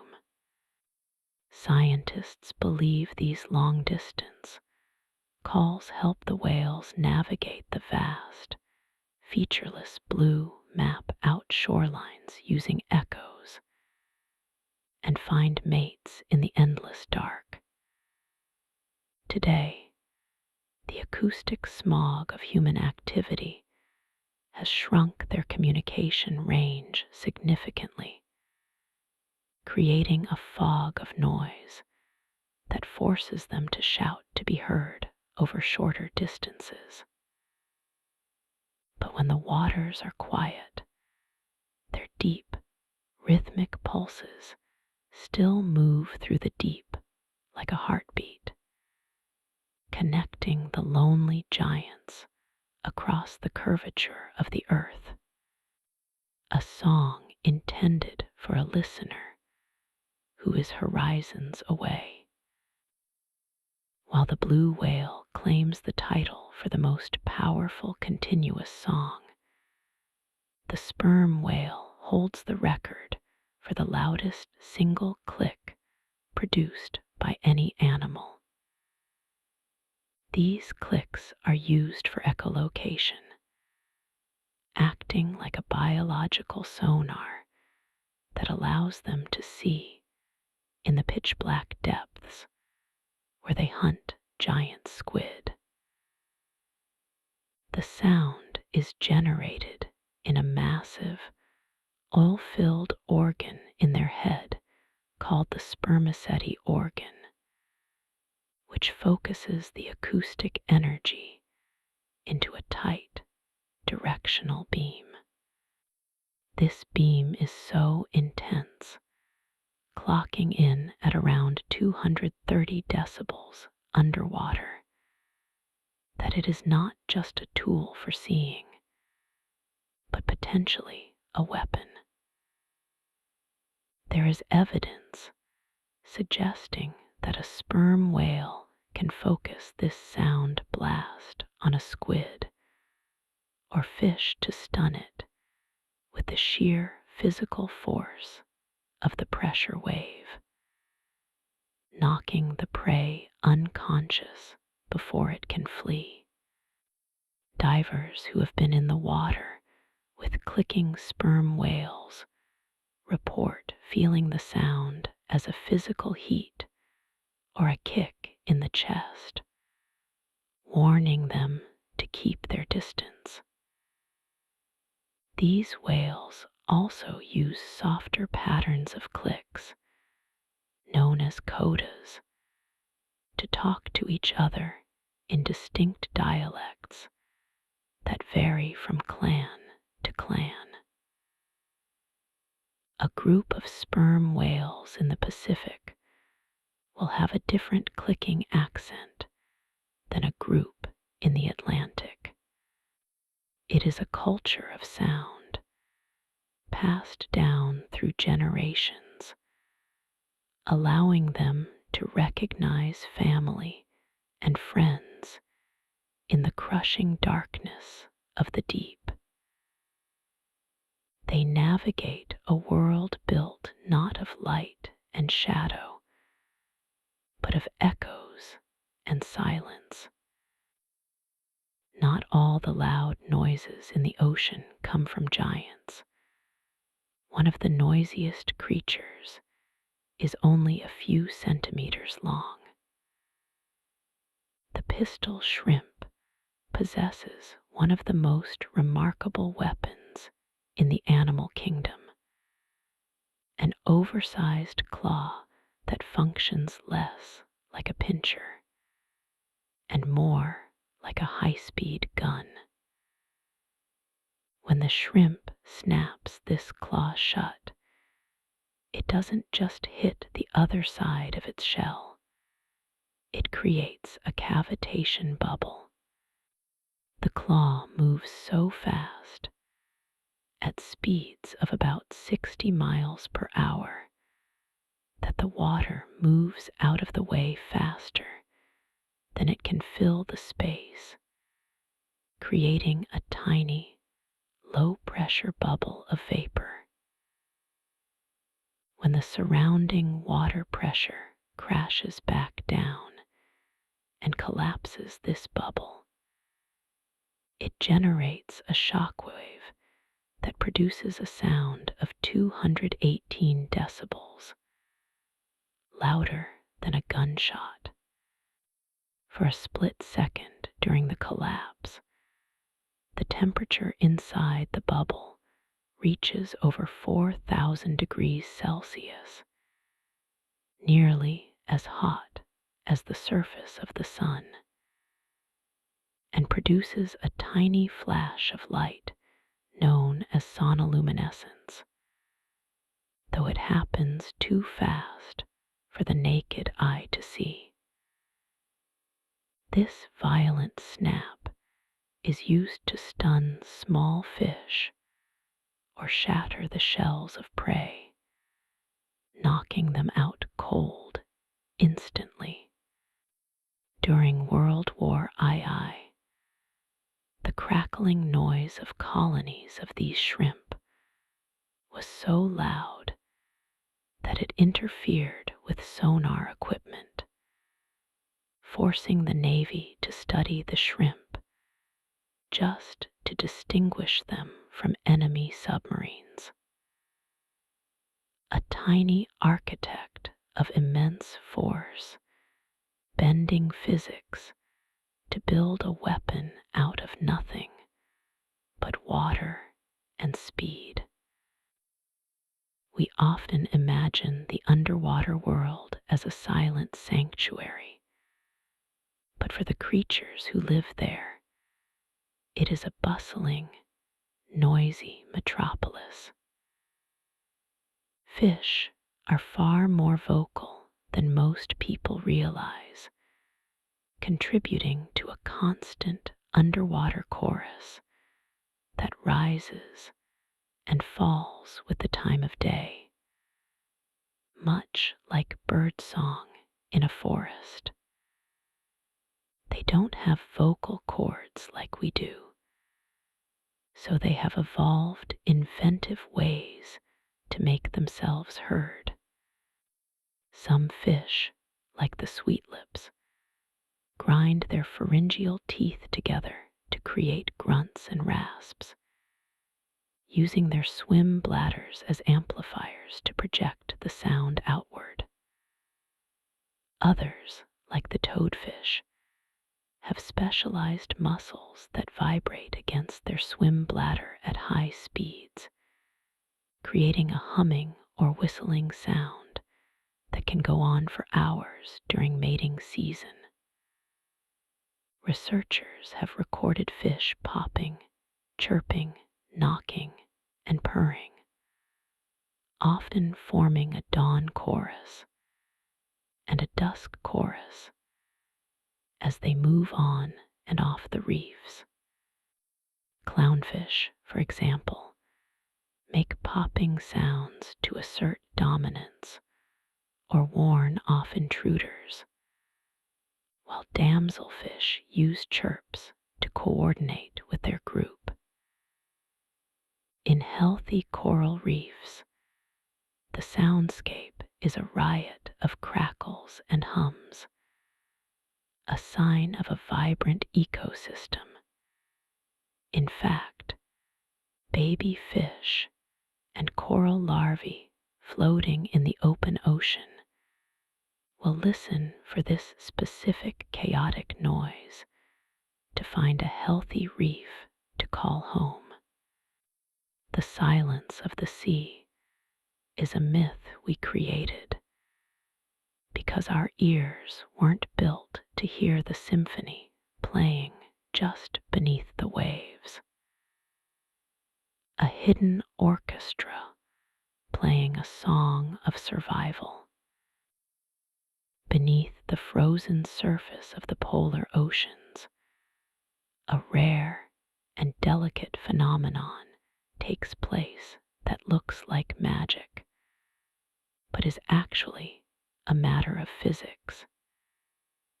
It is called a brinacle, sometimes dramatically referred to as an icicle of death.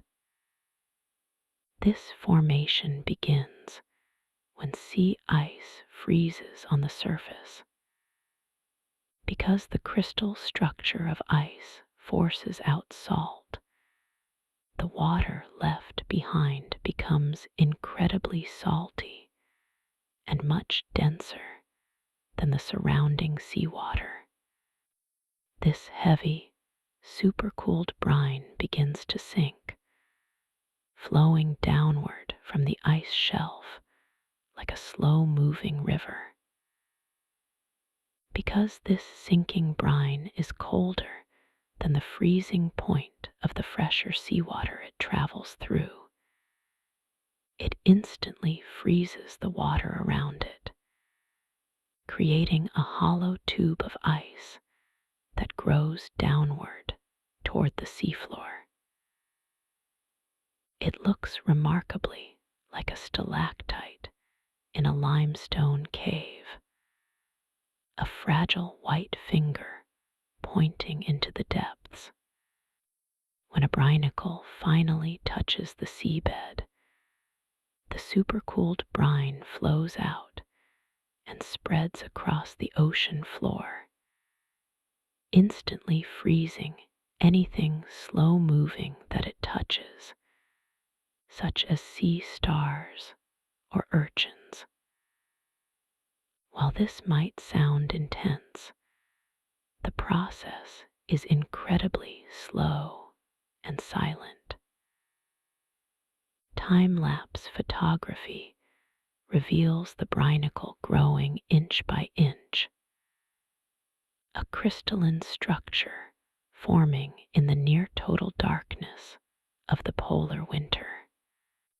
It is a reminder that even in water that seems static and frozen, there is constant movement and change, driven by the simple laws of density and temperature. A sculpture of ice, building itself in the quiet cold, surrounding the frozen continent of Antarctica, is the mightiest current on our planet, a force of nature known as the Antarctic Circumpolar Current. Unlike other ocean currents that are deflected by continents, this one flows completely unobstructed, circling the globe from west to east in an endless loop. It is the only current that connects all the major ocean basins, the Atlantic, Pacific, and Indian, acting as a massive mixing bowl for the world's waters. It carries an estimated 130 million cubic meters of water per second, which is more than 100 times the flow of all the world's rivers combined. This current acts as a formidable barrier, isolating Antarctica from the warmer waters to the north, and effectively locking the continent in a deep freeze that has lasted for millions of years. This thermal isolation is what allowed the massive ice sheets of Antarctica to form and persist. Sailors in the past referred to the latitudes where this current flows as the roaring 40s, the furious 50s, and the screaming 60s, due to the fierce winds that drive the water. Yet, beneath the storm-tossed surface, the current moves with a steady, relentless power, distributing nutrients and heat around the planet, maintaining the delicate balance of the Earth's climate. It is a wall of water that protects the ice, turning endlessly at the bottom of the world. When we imagine icebergs we often picture jagged, mountain-like peaks drifting in the water. But in the Southern Ocean, the ice takes on a grander, more architectural form known as tabular icebergs. These immense structures break directly off the flat ice shelves that extend from the Antarctic continent. Rather than being rugged and irregular, they are remarkably flat-topped with steep, vertical cliffs, looking like massive floating tables or plateaus. The scale of these icebergs is difficult to comprehend. Some can be larger than small countries. One famous tabular iceberg, known as B-15, broke away in the year 2000 and had a surface area larger than the island of Jamaica. These floating islands of ice can drift for years, carried by currents into warmer waters where they slowly disintegrate.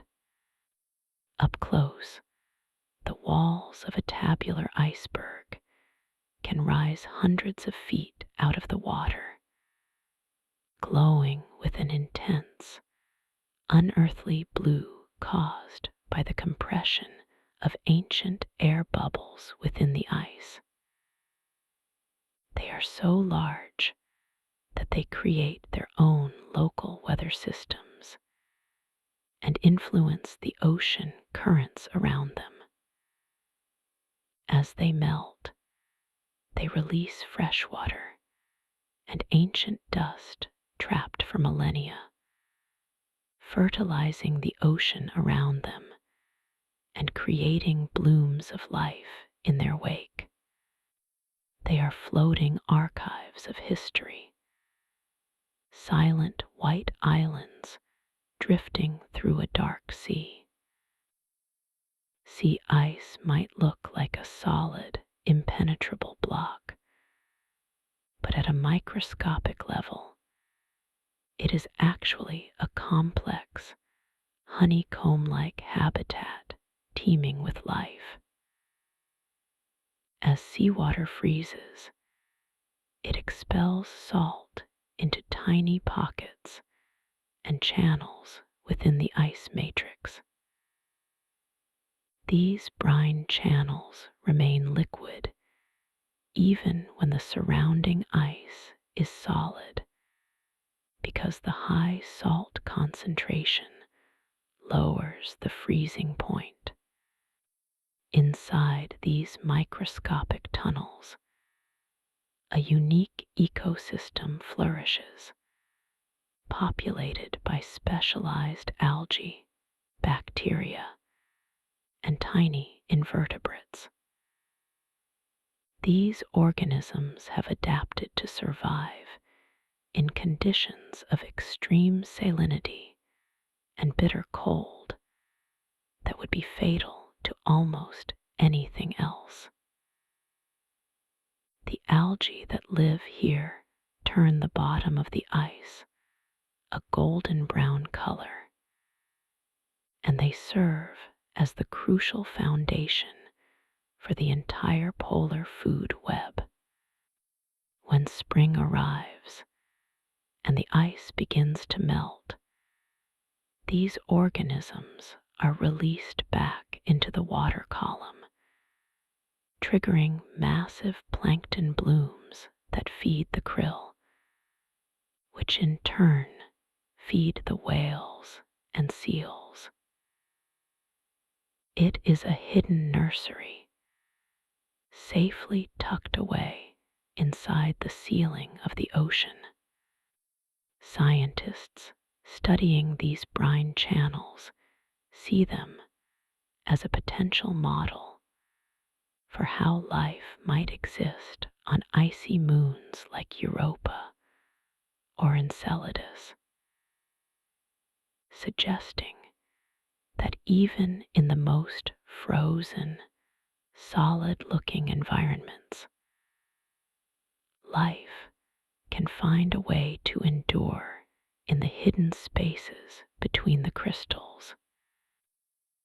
The soundscape beneath the Antarctic ice is not filled with silence, but with one of the most futuristic and surprising songs in the animal kingdom, belonging to the Weddell seal. While many seals bark or grunt, the Weddell seal produces a series of calls that sound remarkably like synthesized electronic music or sci-fi sound effects. Their vocalizations include long descending trills that start high and sweep down to low frequencies, as well as chirps, pulses, and whistles that can be heard clearly through the ice by people walking on the surface. These sounds are so unearthly that early explorers were often baffled by their origin, assuming they were hearing some strange atmospheric or magnetic phenomenon. The seals use these complex songs to establish territory and attract mates during the dark polar winter. Because they live under the fast ice that is attached to the shore, they don't have to worry about predators like killer whales as much as other seals, which has allowed them to develop these elaborate vocal displays. The sound waves travel incredible distances underwater, bouncing off the bottom of the ice shelf and the seafloor. It is a haunting, beautiful performance that fills the cold, dark waters with a melody that sounds like it belongs in outer space rather than the ocean deep. In the frozen waters of the Arctic, the narwhal, often called the unicorn of the sea, navigates a world that is constantly trying to close in on it. These whales are uniquely adapted to life in the pack ice, lacking a dorsal fin, which would otherwise get in the way when they surface to breathe in small cracks between ice floes. Their survival depends entirely on the presence of these leads, narrow channels of open water that open and close with the shifting winds and currents.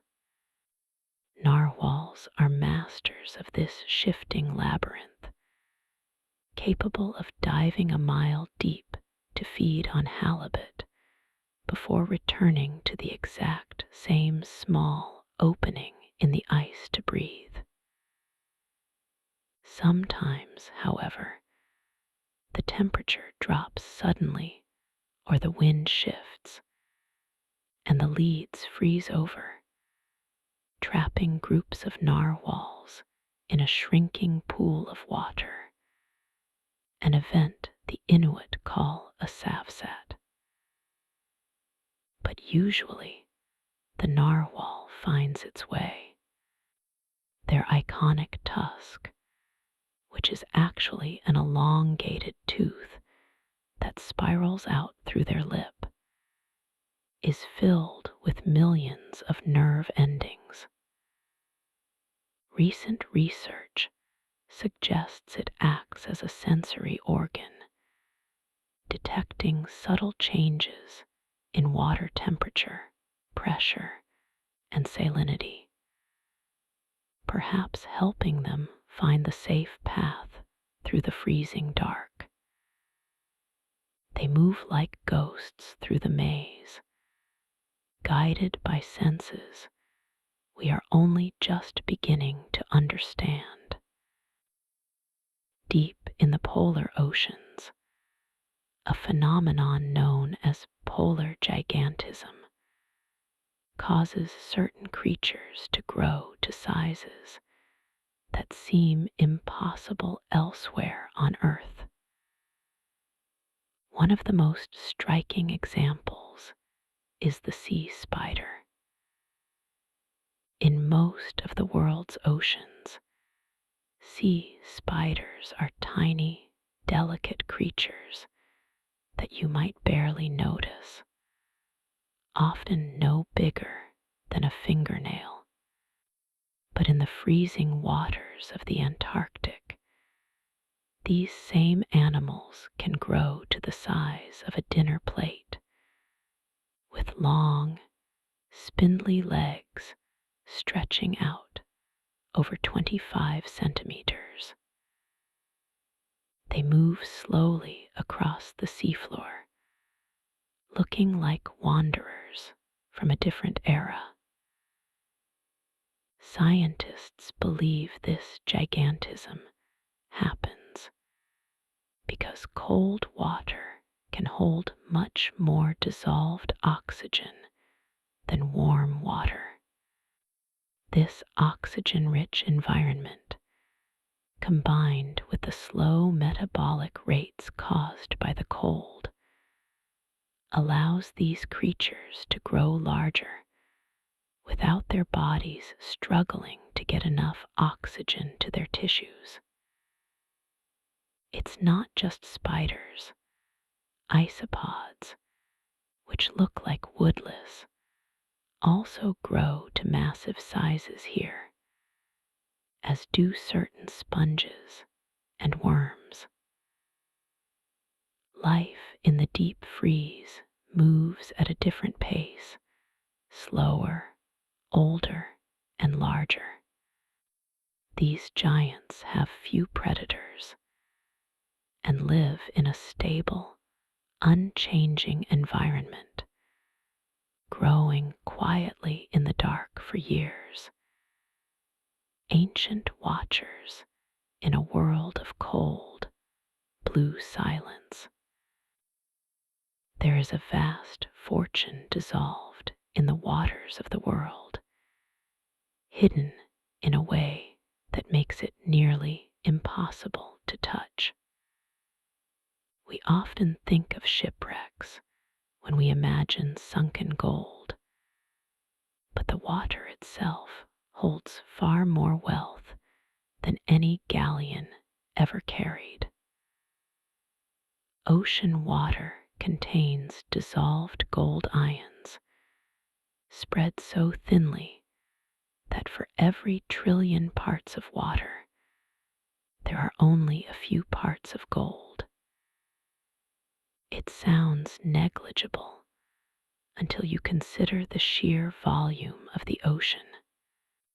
Scientists estimate that the world's seas hold about 20 million tons of gold suspended in this liquid state. If we could somehow extract all of it and distribute it evenly, there would be enough for every person on Earth to have 9 pounds of the precious metal. This potential wealth has tempted dreamers and desperate nations for over a century. After the First World War, the German chemist Fritz Haber, who had previously developed the process for synthesizing ammonia, hatched a secret plan to pay off Germany's crippling war debts by mining the sea. He spent years leading secret expeditions, filtering water from different oceans to find the highest concentrations.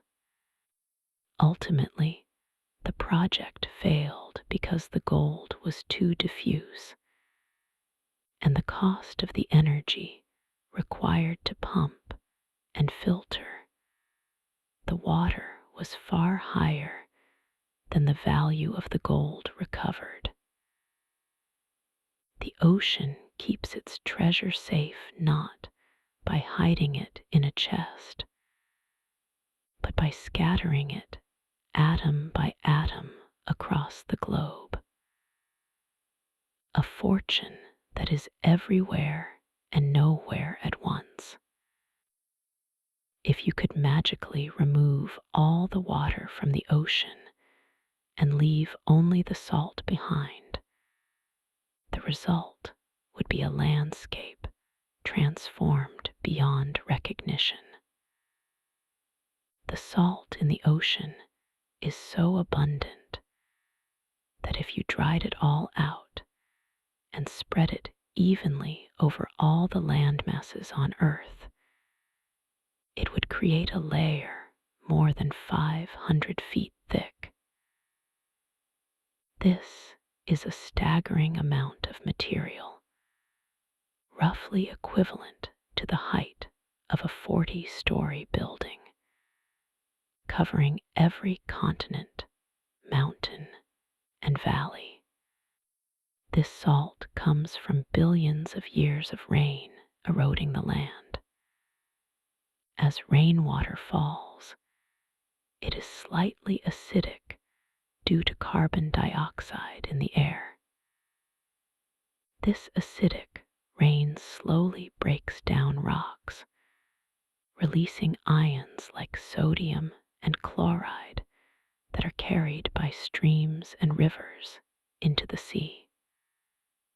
Once they reach the ocean, the water eventually evaporates to form rain again, but the heavy salt stays behind, accumulating over eons. While we call it salt, it isn't just the sodium chloride we put on our food. Ocean salt is a complex chemical soup containing magnesium, calcium, potassium, and nearly every element found in the Earth's crust. The salinity is remarkably stable over time, balanced by complex geological processes that remove salt at roughly the same rate it enters. It is a strange thought that the bitter taste of the sea is actually the taste of the land, slowly dissolved and concentrated over the lifetime of the planet. The continents are gradually weeping into the sea, becoming part of the water itself. Water does not always mix with water. Sometimes it builds invisible walls. In places where fresh water meets salt water, or where waters of different temperatures collide, distinct layers form that refuse to blend. These boundaries are called haloclines because salt water is significantly denser than fresh water. It sinks, allowing the fresh water to float on top like oil on vinegar. This creates a fascinating phenomenon often seen by divers in places like the cenotes of Mexico's Yucatan Peninsula. As you descend through the crystal clear fresh water near the surface, you hit a visible, shimmering barrier. Passing through, it causes a visual disturbance, a blurriness caused by the difference in how light refracts through the two densities, almost like looking through a mirage on a hot road. below this line, you are suddenly in heavier, warmer salt water.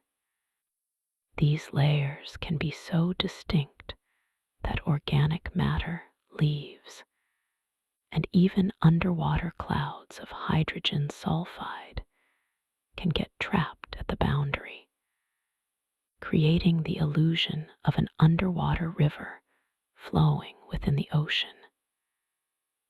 In the deep ocean, similar layers of density drive the movement of currents, acting as the hidden architecture of the sea.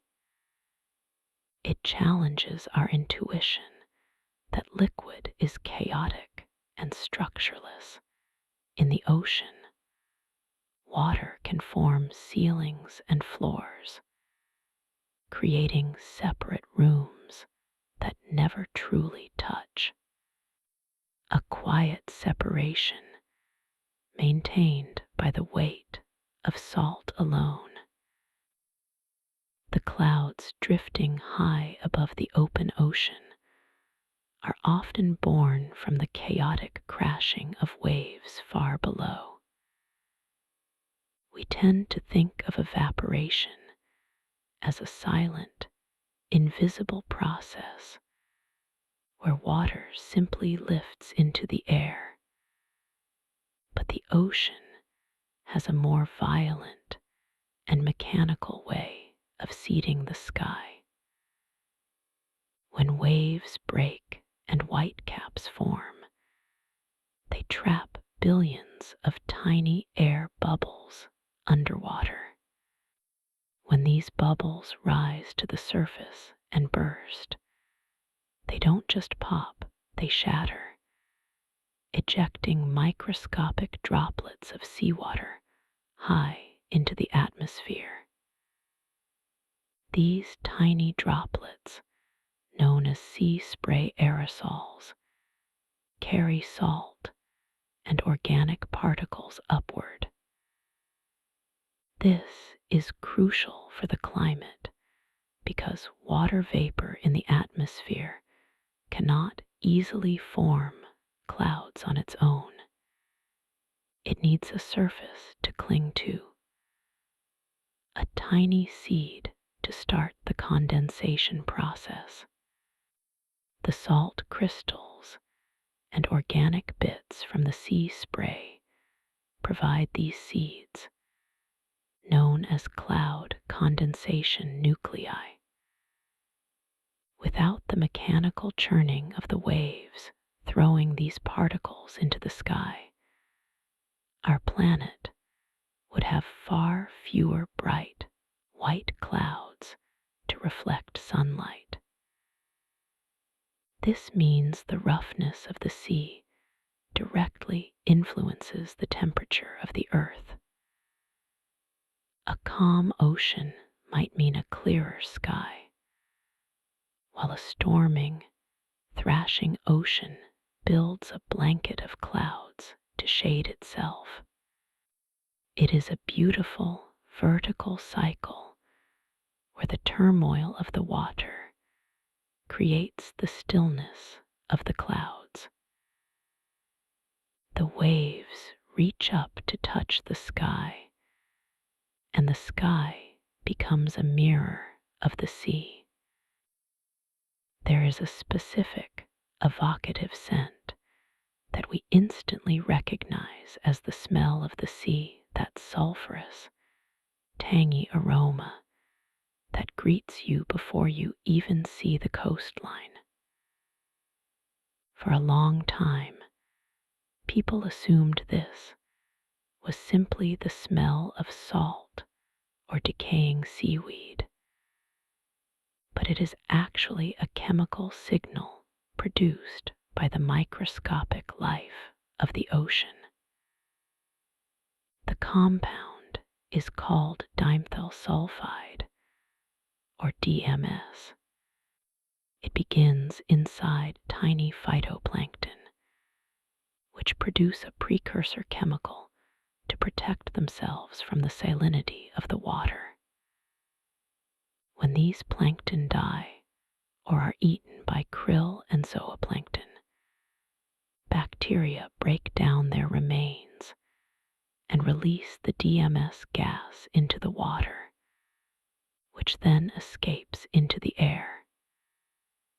In a very real sense, the fresh smell of the ocean is the scent of a massive, invisible feast taking place in the surface waters. This chemical trail is so reliable that it serves as a map for nature. Seabirds, like albatrosses and petrels, have highly sensitive noses tuned specifically to DMS. They can smell this gas from miles away and follow it to find areas rich in plankton, which usually means schools of fish are nearby. They navigate the featureless open ocean by following invisible ribbons of scent. Even humans, with our relatively poor sense of smell, are surprisingly sensitive to it. When you stand on the beach and fill your lungs with that crisp air, you are inhaling the chemical signature of the ocean's biological engine. The breath of the sea is life itself. The deep, rich blue of the open ocean is not merely a reflection of the sky, as many people believe. If that were true, the ocean would turn completely white or gray under a heavy overcast. Yet the deep water remains blue even when the sky is leaden. The color is intrinsic to the water itself and how it interacts with sunlight. Water acts as a filter for the light spectrum. When sunlight hits the surface, it contains all the colors of the rainbow: red, orange, yellow, green, blue, and violet. Water molecules are excellent at absorbing the longer, lower energy wavelengths of light, which are the reds, oranges, and yellows. These colors are trapped and absorbed by the water within the first few meters of the surface. The shorter, higher energy wavelengths, specifically the blues, are not absorbed as easily. Instead, they travel deeper and are scattered by the water molecules, bouncing back up to our eyes. This is why the deeper the water, the purer the blue appears. There is more water to absorb the other colors and scatter the blue. In coastal areas, the water often looks green or brown, but this is usually due to sediments, sand, or chlorophyll from algae absorbing the blue light and reflecting green. But in the vast, nutrient-poor deserts of the open ocean, where the water is incredibly clear, the color becomes a stunning, deep indigo. It is the color of light that has been stripped of its warmth, leaving only the frequency that can penetrate the dark. A cold, pure light surviving in the depths. Hidden within every cup of seawater is a rare and heavy secret, a special type of water that could power the future. We are taught that a water molecule is 2 hydrogen atoms and 1 oxygen atom, H2O. But in the ocean, about 1 in every 6,400 water molecules is different. These are molecules of heavy water or deuterium oxide. In these molecules, the normal hydrogen atoms are replaced by deuterium, an isotope of hydrogen that contains a neutron in its nucleus in addition to the standard proton. This extra neutron makes the atom twice as heavy as normal hydrogen. While the difference is invisible to the naked eye and doesn't change the liquid's appearance, the ocean is a massive reservoir of this heavy hydrogen. It is effectively a limitless fuel source for fusion energy, the process that powers the sun. Scientists and engineers are working to perfect fusion reactors that would smash deuterium atoms together to release energy without the long-lived radioactive waste of fission.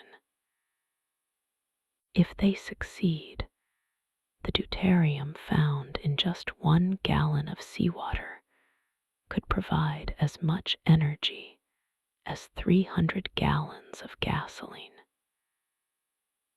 The ocean, which we rely on for food, climate stability, and transport, is also a dormant battery of unimaginable capacity. We have been sailing over a solution to our energy needs for thousands of years, listening to the waves slap against the hull, unaware of the power locked inside the atoms themselves. A silent potential waiting for us to learn how to unlock it. It is a strange irony of the modern age that we know the face of other planets better than the floor of our own deep ocean. If you look at a map of Mars, you will see craters, canyons, and valleys rendered in exquisite, high-resolution detail. We have mapped the entire Martian surface to a resolution of about 100 meters, and significant portions even finer than that. Yet, here on Earth, less than 25% of the ocean floor has been mapped with modern, high-resolution sonar. The reason for this disparity lies in the physics of perception. Radio waves and light travel easily through the vacuum of space and the thin atmosphere of Mars, allowing satellites to snap clear pictures from orbit. But ocean water is an incredibly effective barrier that blocks electromagnetic waves almost instantly. To map the seabed, we cannot simply look down from space. We must use sound, and that requires ships to physically travel back and forth, mowing the lawn of the sea with beams of sonar. What we do have for the whole ocean is a gravity map derived from satellites, which detects the slight bumps in the water's surface caused by the gravitational pull of massive underwater mountains. But this view is blurry, like looking at a room through frosted glass. there are likely thousands of seamounts, canyons, and perhaps even shipwrecks that we simply haven't seen yet because they are hidden beneath the blue curtain. We live on a planet where a mountain twice the size of Everest could theoretically be hiding in the dark, and we would only know it as a shadow on a gravity map. Even more elusive than the geography of the ocean is the census of the lives that inhabit it. While we often speak of the ocean as a familiar place, biologists estimate that we have discovered only a fraction of the species that actually live there. Currently, scientists describe and name approximately 2,000 new marine species every single year. These aren't just microscopic bacteria or tiny worms, though those are plentiful. They include new species of sharks, colorful wrasses, intricate crabs, and elegant corals. A massive international effort called the Census of Marine Life, which concluded a decade of research in 2010, suggested that we might only know about 10% of the life forms in the ocean. That means for every fish or crustacean we have cataloged in a museum, there are perhaps 9 others swimming in the dark that have never been seen by human eyes. In the deep sea, this ratio is even more extreme. Nearly every time a remotely operated vehicle touches down on the abyssal plain, it records an animal that defies current classification. We are finding life in places previously thought to be sterile, from the superheated vents of underwater volcanoes to the crushing, freezing pressures of the deepest trenches. It is a humbling realization that on our own home planet, we are still meeting the neighbors for the very first time. Sometimes the ocean doesn't just hide new species, it hides the past, keeping ancient lineages alive long after they have vanished from the land.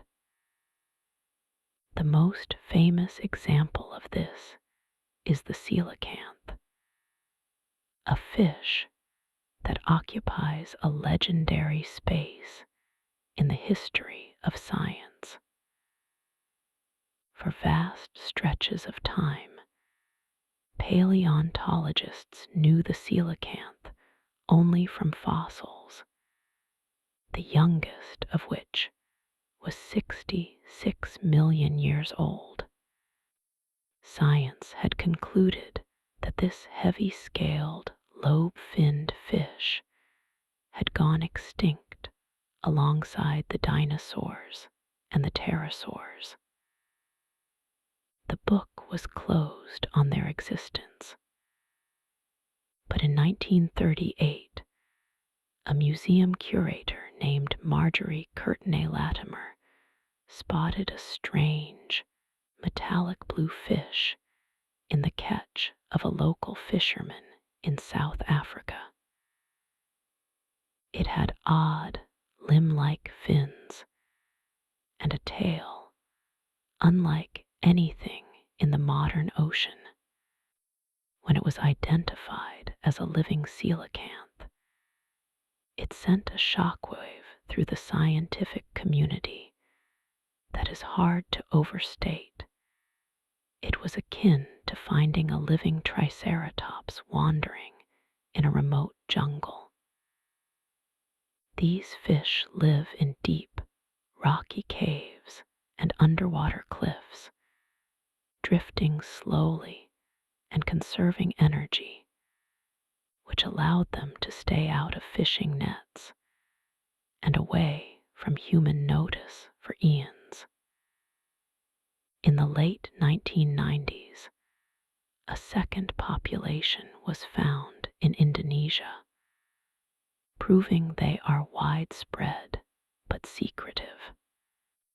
They are a reminder that the ocean acts as a time capsule, a stable, quiet sanctuary where the rapid turnover of evolution on land slows down, allowing the ancient world to persist in the shadows. In the deep, cold quiet, time itself seems to move at a different pace, allowing some marine organisms to reach ages that defy our understanding of longevity.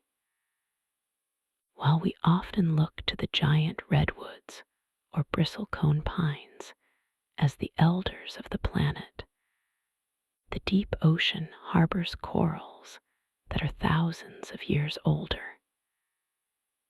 In the chilly waters off the coast of Hawaii and in the dark Atlantic, scientists have found deep-sea corals, such as black corals and gold corals, that are staggering in their antiquity.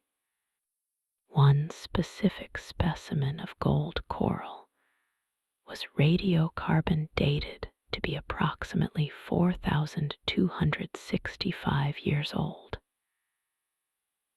This means that this single colony began growing when the pyramids of Egypt were still being planned, continued to filter nutrients from the water while the Roman Empire rose and fell, and sat silently in the dark through the entirety of the Middle Ages, the Renaissance, and the Industrial Revolution.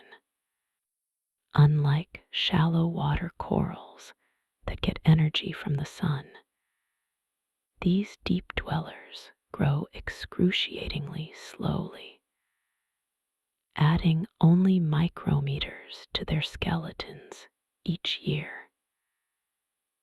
They are fragile, tree-like structures that provide a home for brittle stars and crabs, forming a habitat that takes millennia to build.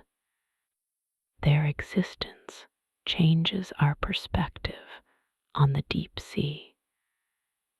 It is not just a void, but a place of incredible permanence, where a single living organism can stand witness to almost the entire span of recorded human history. There are also vast layers of the ocean that have tricked us for decades, hiding immense amounts of life through a clever optical illusion of sound. In the mid-20th century, sonar operators noticed a false bottom in the ocean, a layer that reflected sound, waves far above the actual seafloor. This layer would rise toward the surface at night and sink back into the depths during the day. We now know this is the mesopelagic zone, or the twilight zone, located between 200 and 1,000 meters deep. It is inhabited by billions upon billions of lanternfish, bristlemouths, and gelatinous creatures. For a long time, we underestimated how many creatures lived here because they are adept at avoiding nets. However, recent acoustic surveys have upended our understanding of marine biomass. Some studies now suggest that the amount of fish in this twilight zone could be 10 times higher than previously estimated, potentially accounting for 90% of all fish biomass on Earth. These small creatures migrate upward every night to feed and return to the dark depths by day, creating the largest animal migration on the planet, happening every single 24 hours. They are the engine of the ocean's carbon cycle, moving energy from the surface to the deep, a massive, living pump that we are only just beginning to quantify. A hidden kingdom, numerous beyond counting, moving in the dark. The future of medicine may also lie in the chemically complex armories of marine predators, particularly in the venom of the humble cone snail. These beautiful shells, often found in tropical reefs, house a soft-bodied animal that is a master of neurochemistry. Because the cone snail is slow, it cannot chase down the fish it eats. Instead, it has evolved a harpoon-like tooth that injects a potent cocktail of toxins, instantly paralyzing its prey so it cannot swim away. While this is deadly for a small fish, scientists have discovered that the specific components of this venom, called canotoxins, are incredibly precise in how they interact with the nervous system. By isolating specific peptides from this lethal mixture, researchers developed a drug called ziconotide, which is used to treat severe, chronic pain in humans.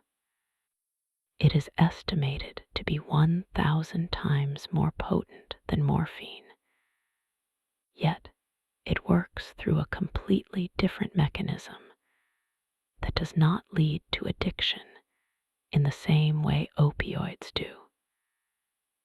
This is just one example from one species.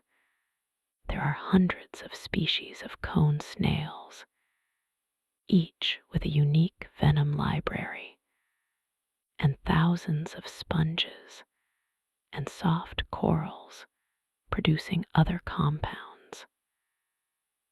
The ocean is effectively the world's largest pharmacy, and we have only just begun to read the labels on the bottles. Ultimately, despite all the facts we have gathered, the defining characteristic of the ocean remains its mystery. We are standing on the shore of a vast unknown, looking out at a horizon that hides more than it reveals. We still do not fully understand the complex mechanics of how deep ocean currents mix and influence the global climate over centuries. We are still puzzled by the precise reasons why whales beach themselves, or how some marine animals navigate with such perfect precision across entire hemispheres. We are finding vast lakes of supersalty brine on the bottom of the sea that have their own shorelines and waves, acting as underwater ponds where extremophiles thrive. And as we look outward to the moons of Jupiter and Saturn, like Europa and Enceladus, we realize that the study of our own ocean is the training ground for finding life elsewhere in the universe. Those moons likely harbor liquid oceans beneath thick shells of ice, similar to our own distinct polar seas. The ocean is the life support system of our planet, the driver of our weather, and the keeper of our history. It is a place that demands patience and humility. It reminds us that we are not the masters of this planet, but merely travelers sailing on the surface of a world that is deep, dark, and wonderfully, largely unknown. We've explored the ocean through many details tonight. Knowledge builds on itself across centuries. Some things we've discovered recently, others we've known for thousands of years, and some mysteries remain unsolved, waiting quietly for someone to piece them together. And now, as we reach the end of this journey, wherever you are and whatever time it is, I hope these thoughts have given you something gentle to rest with. May your sleep be deep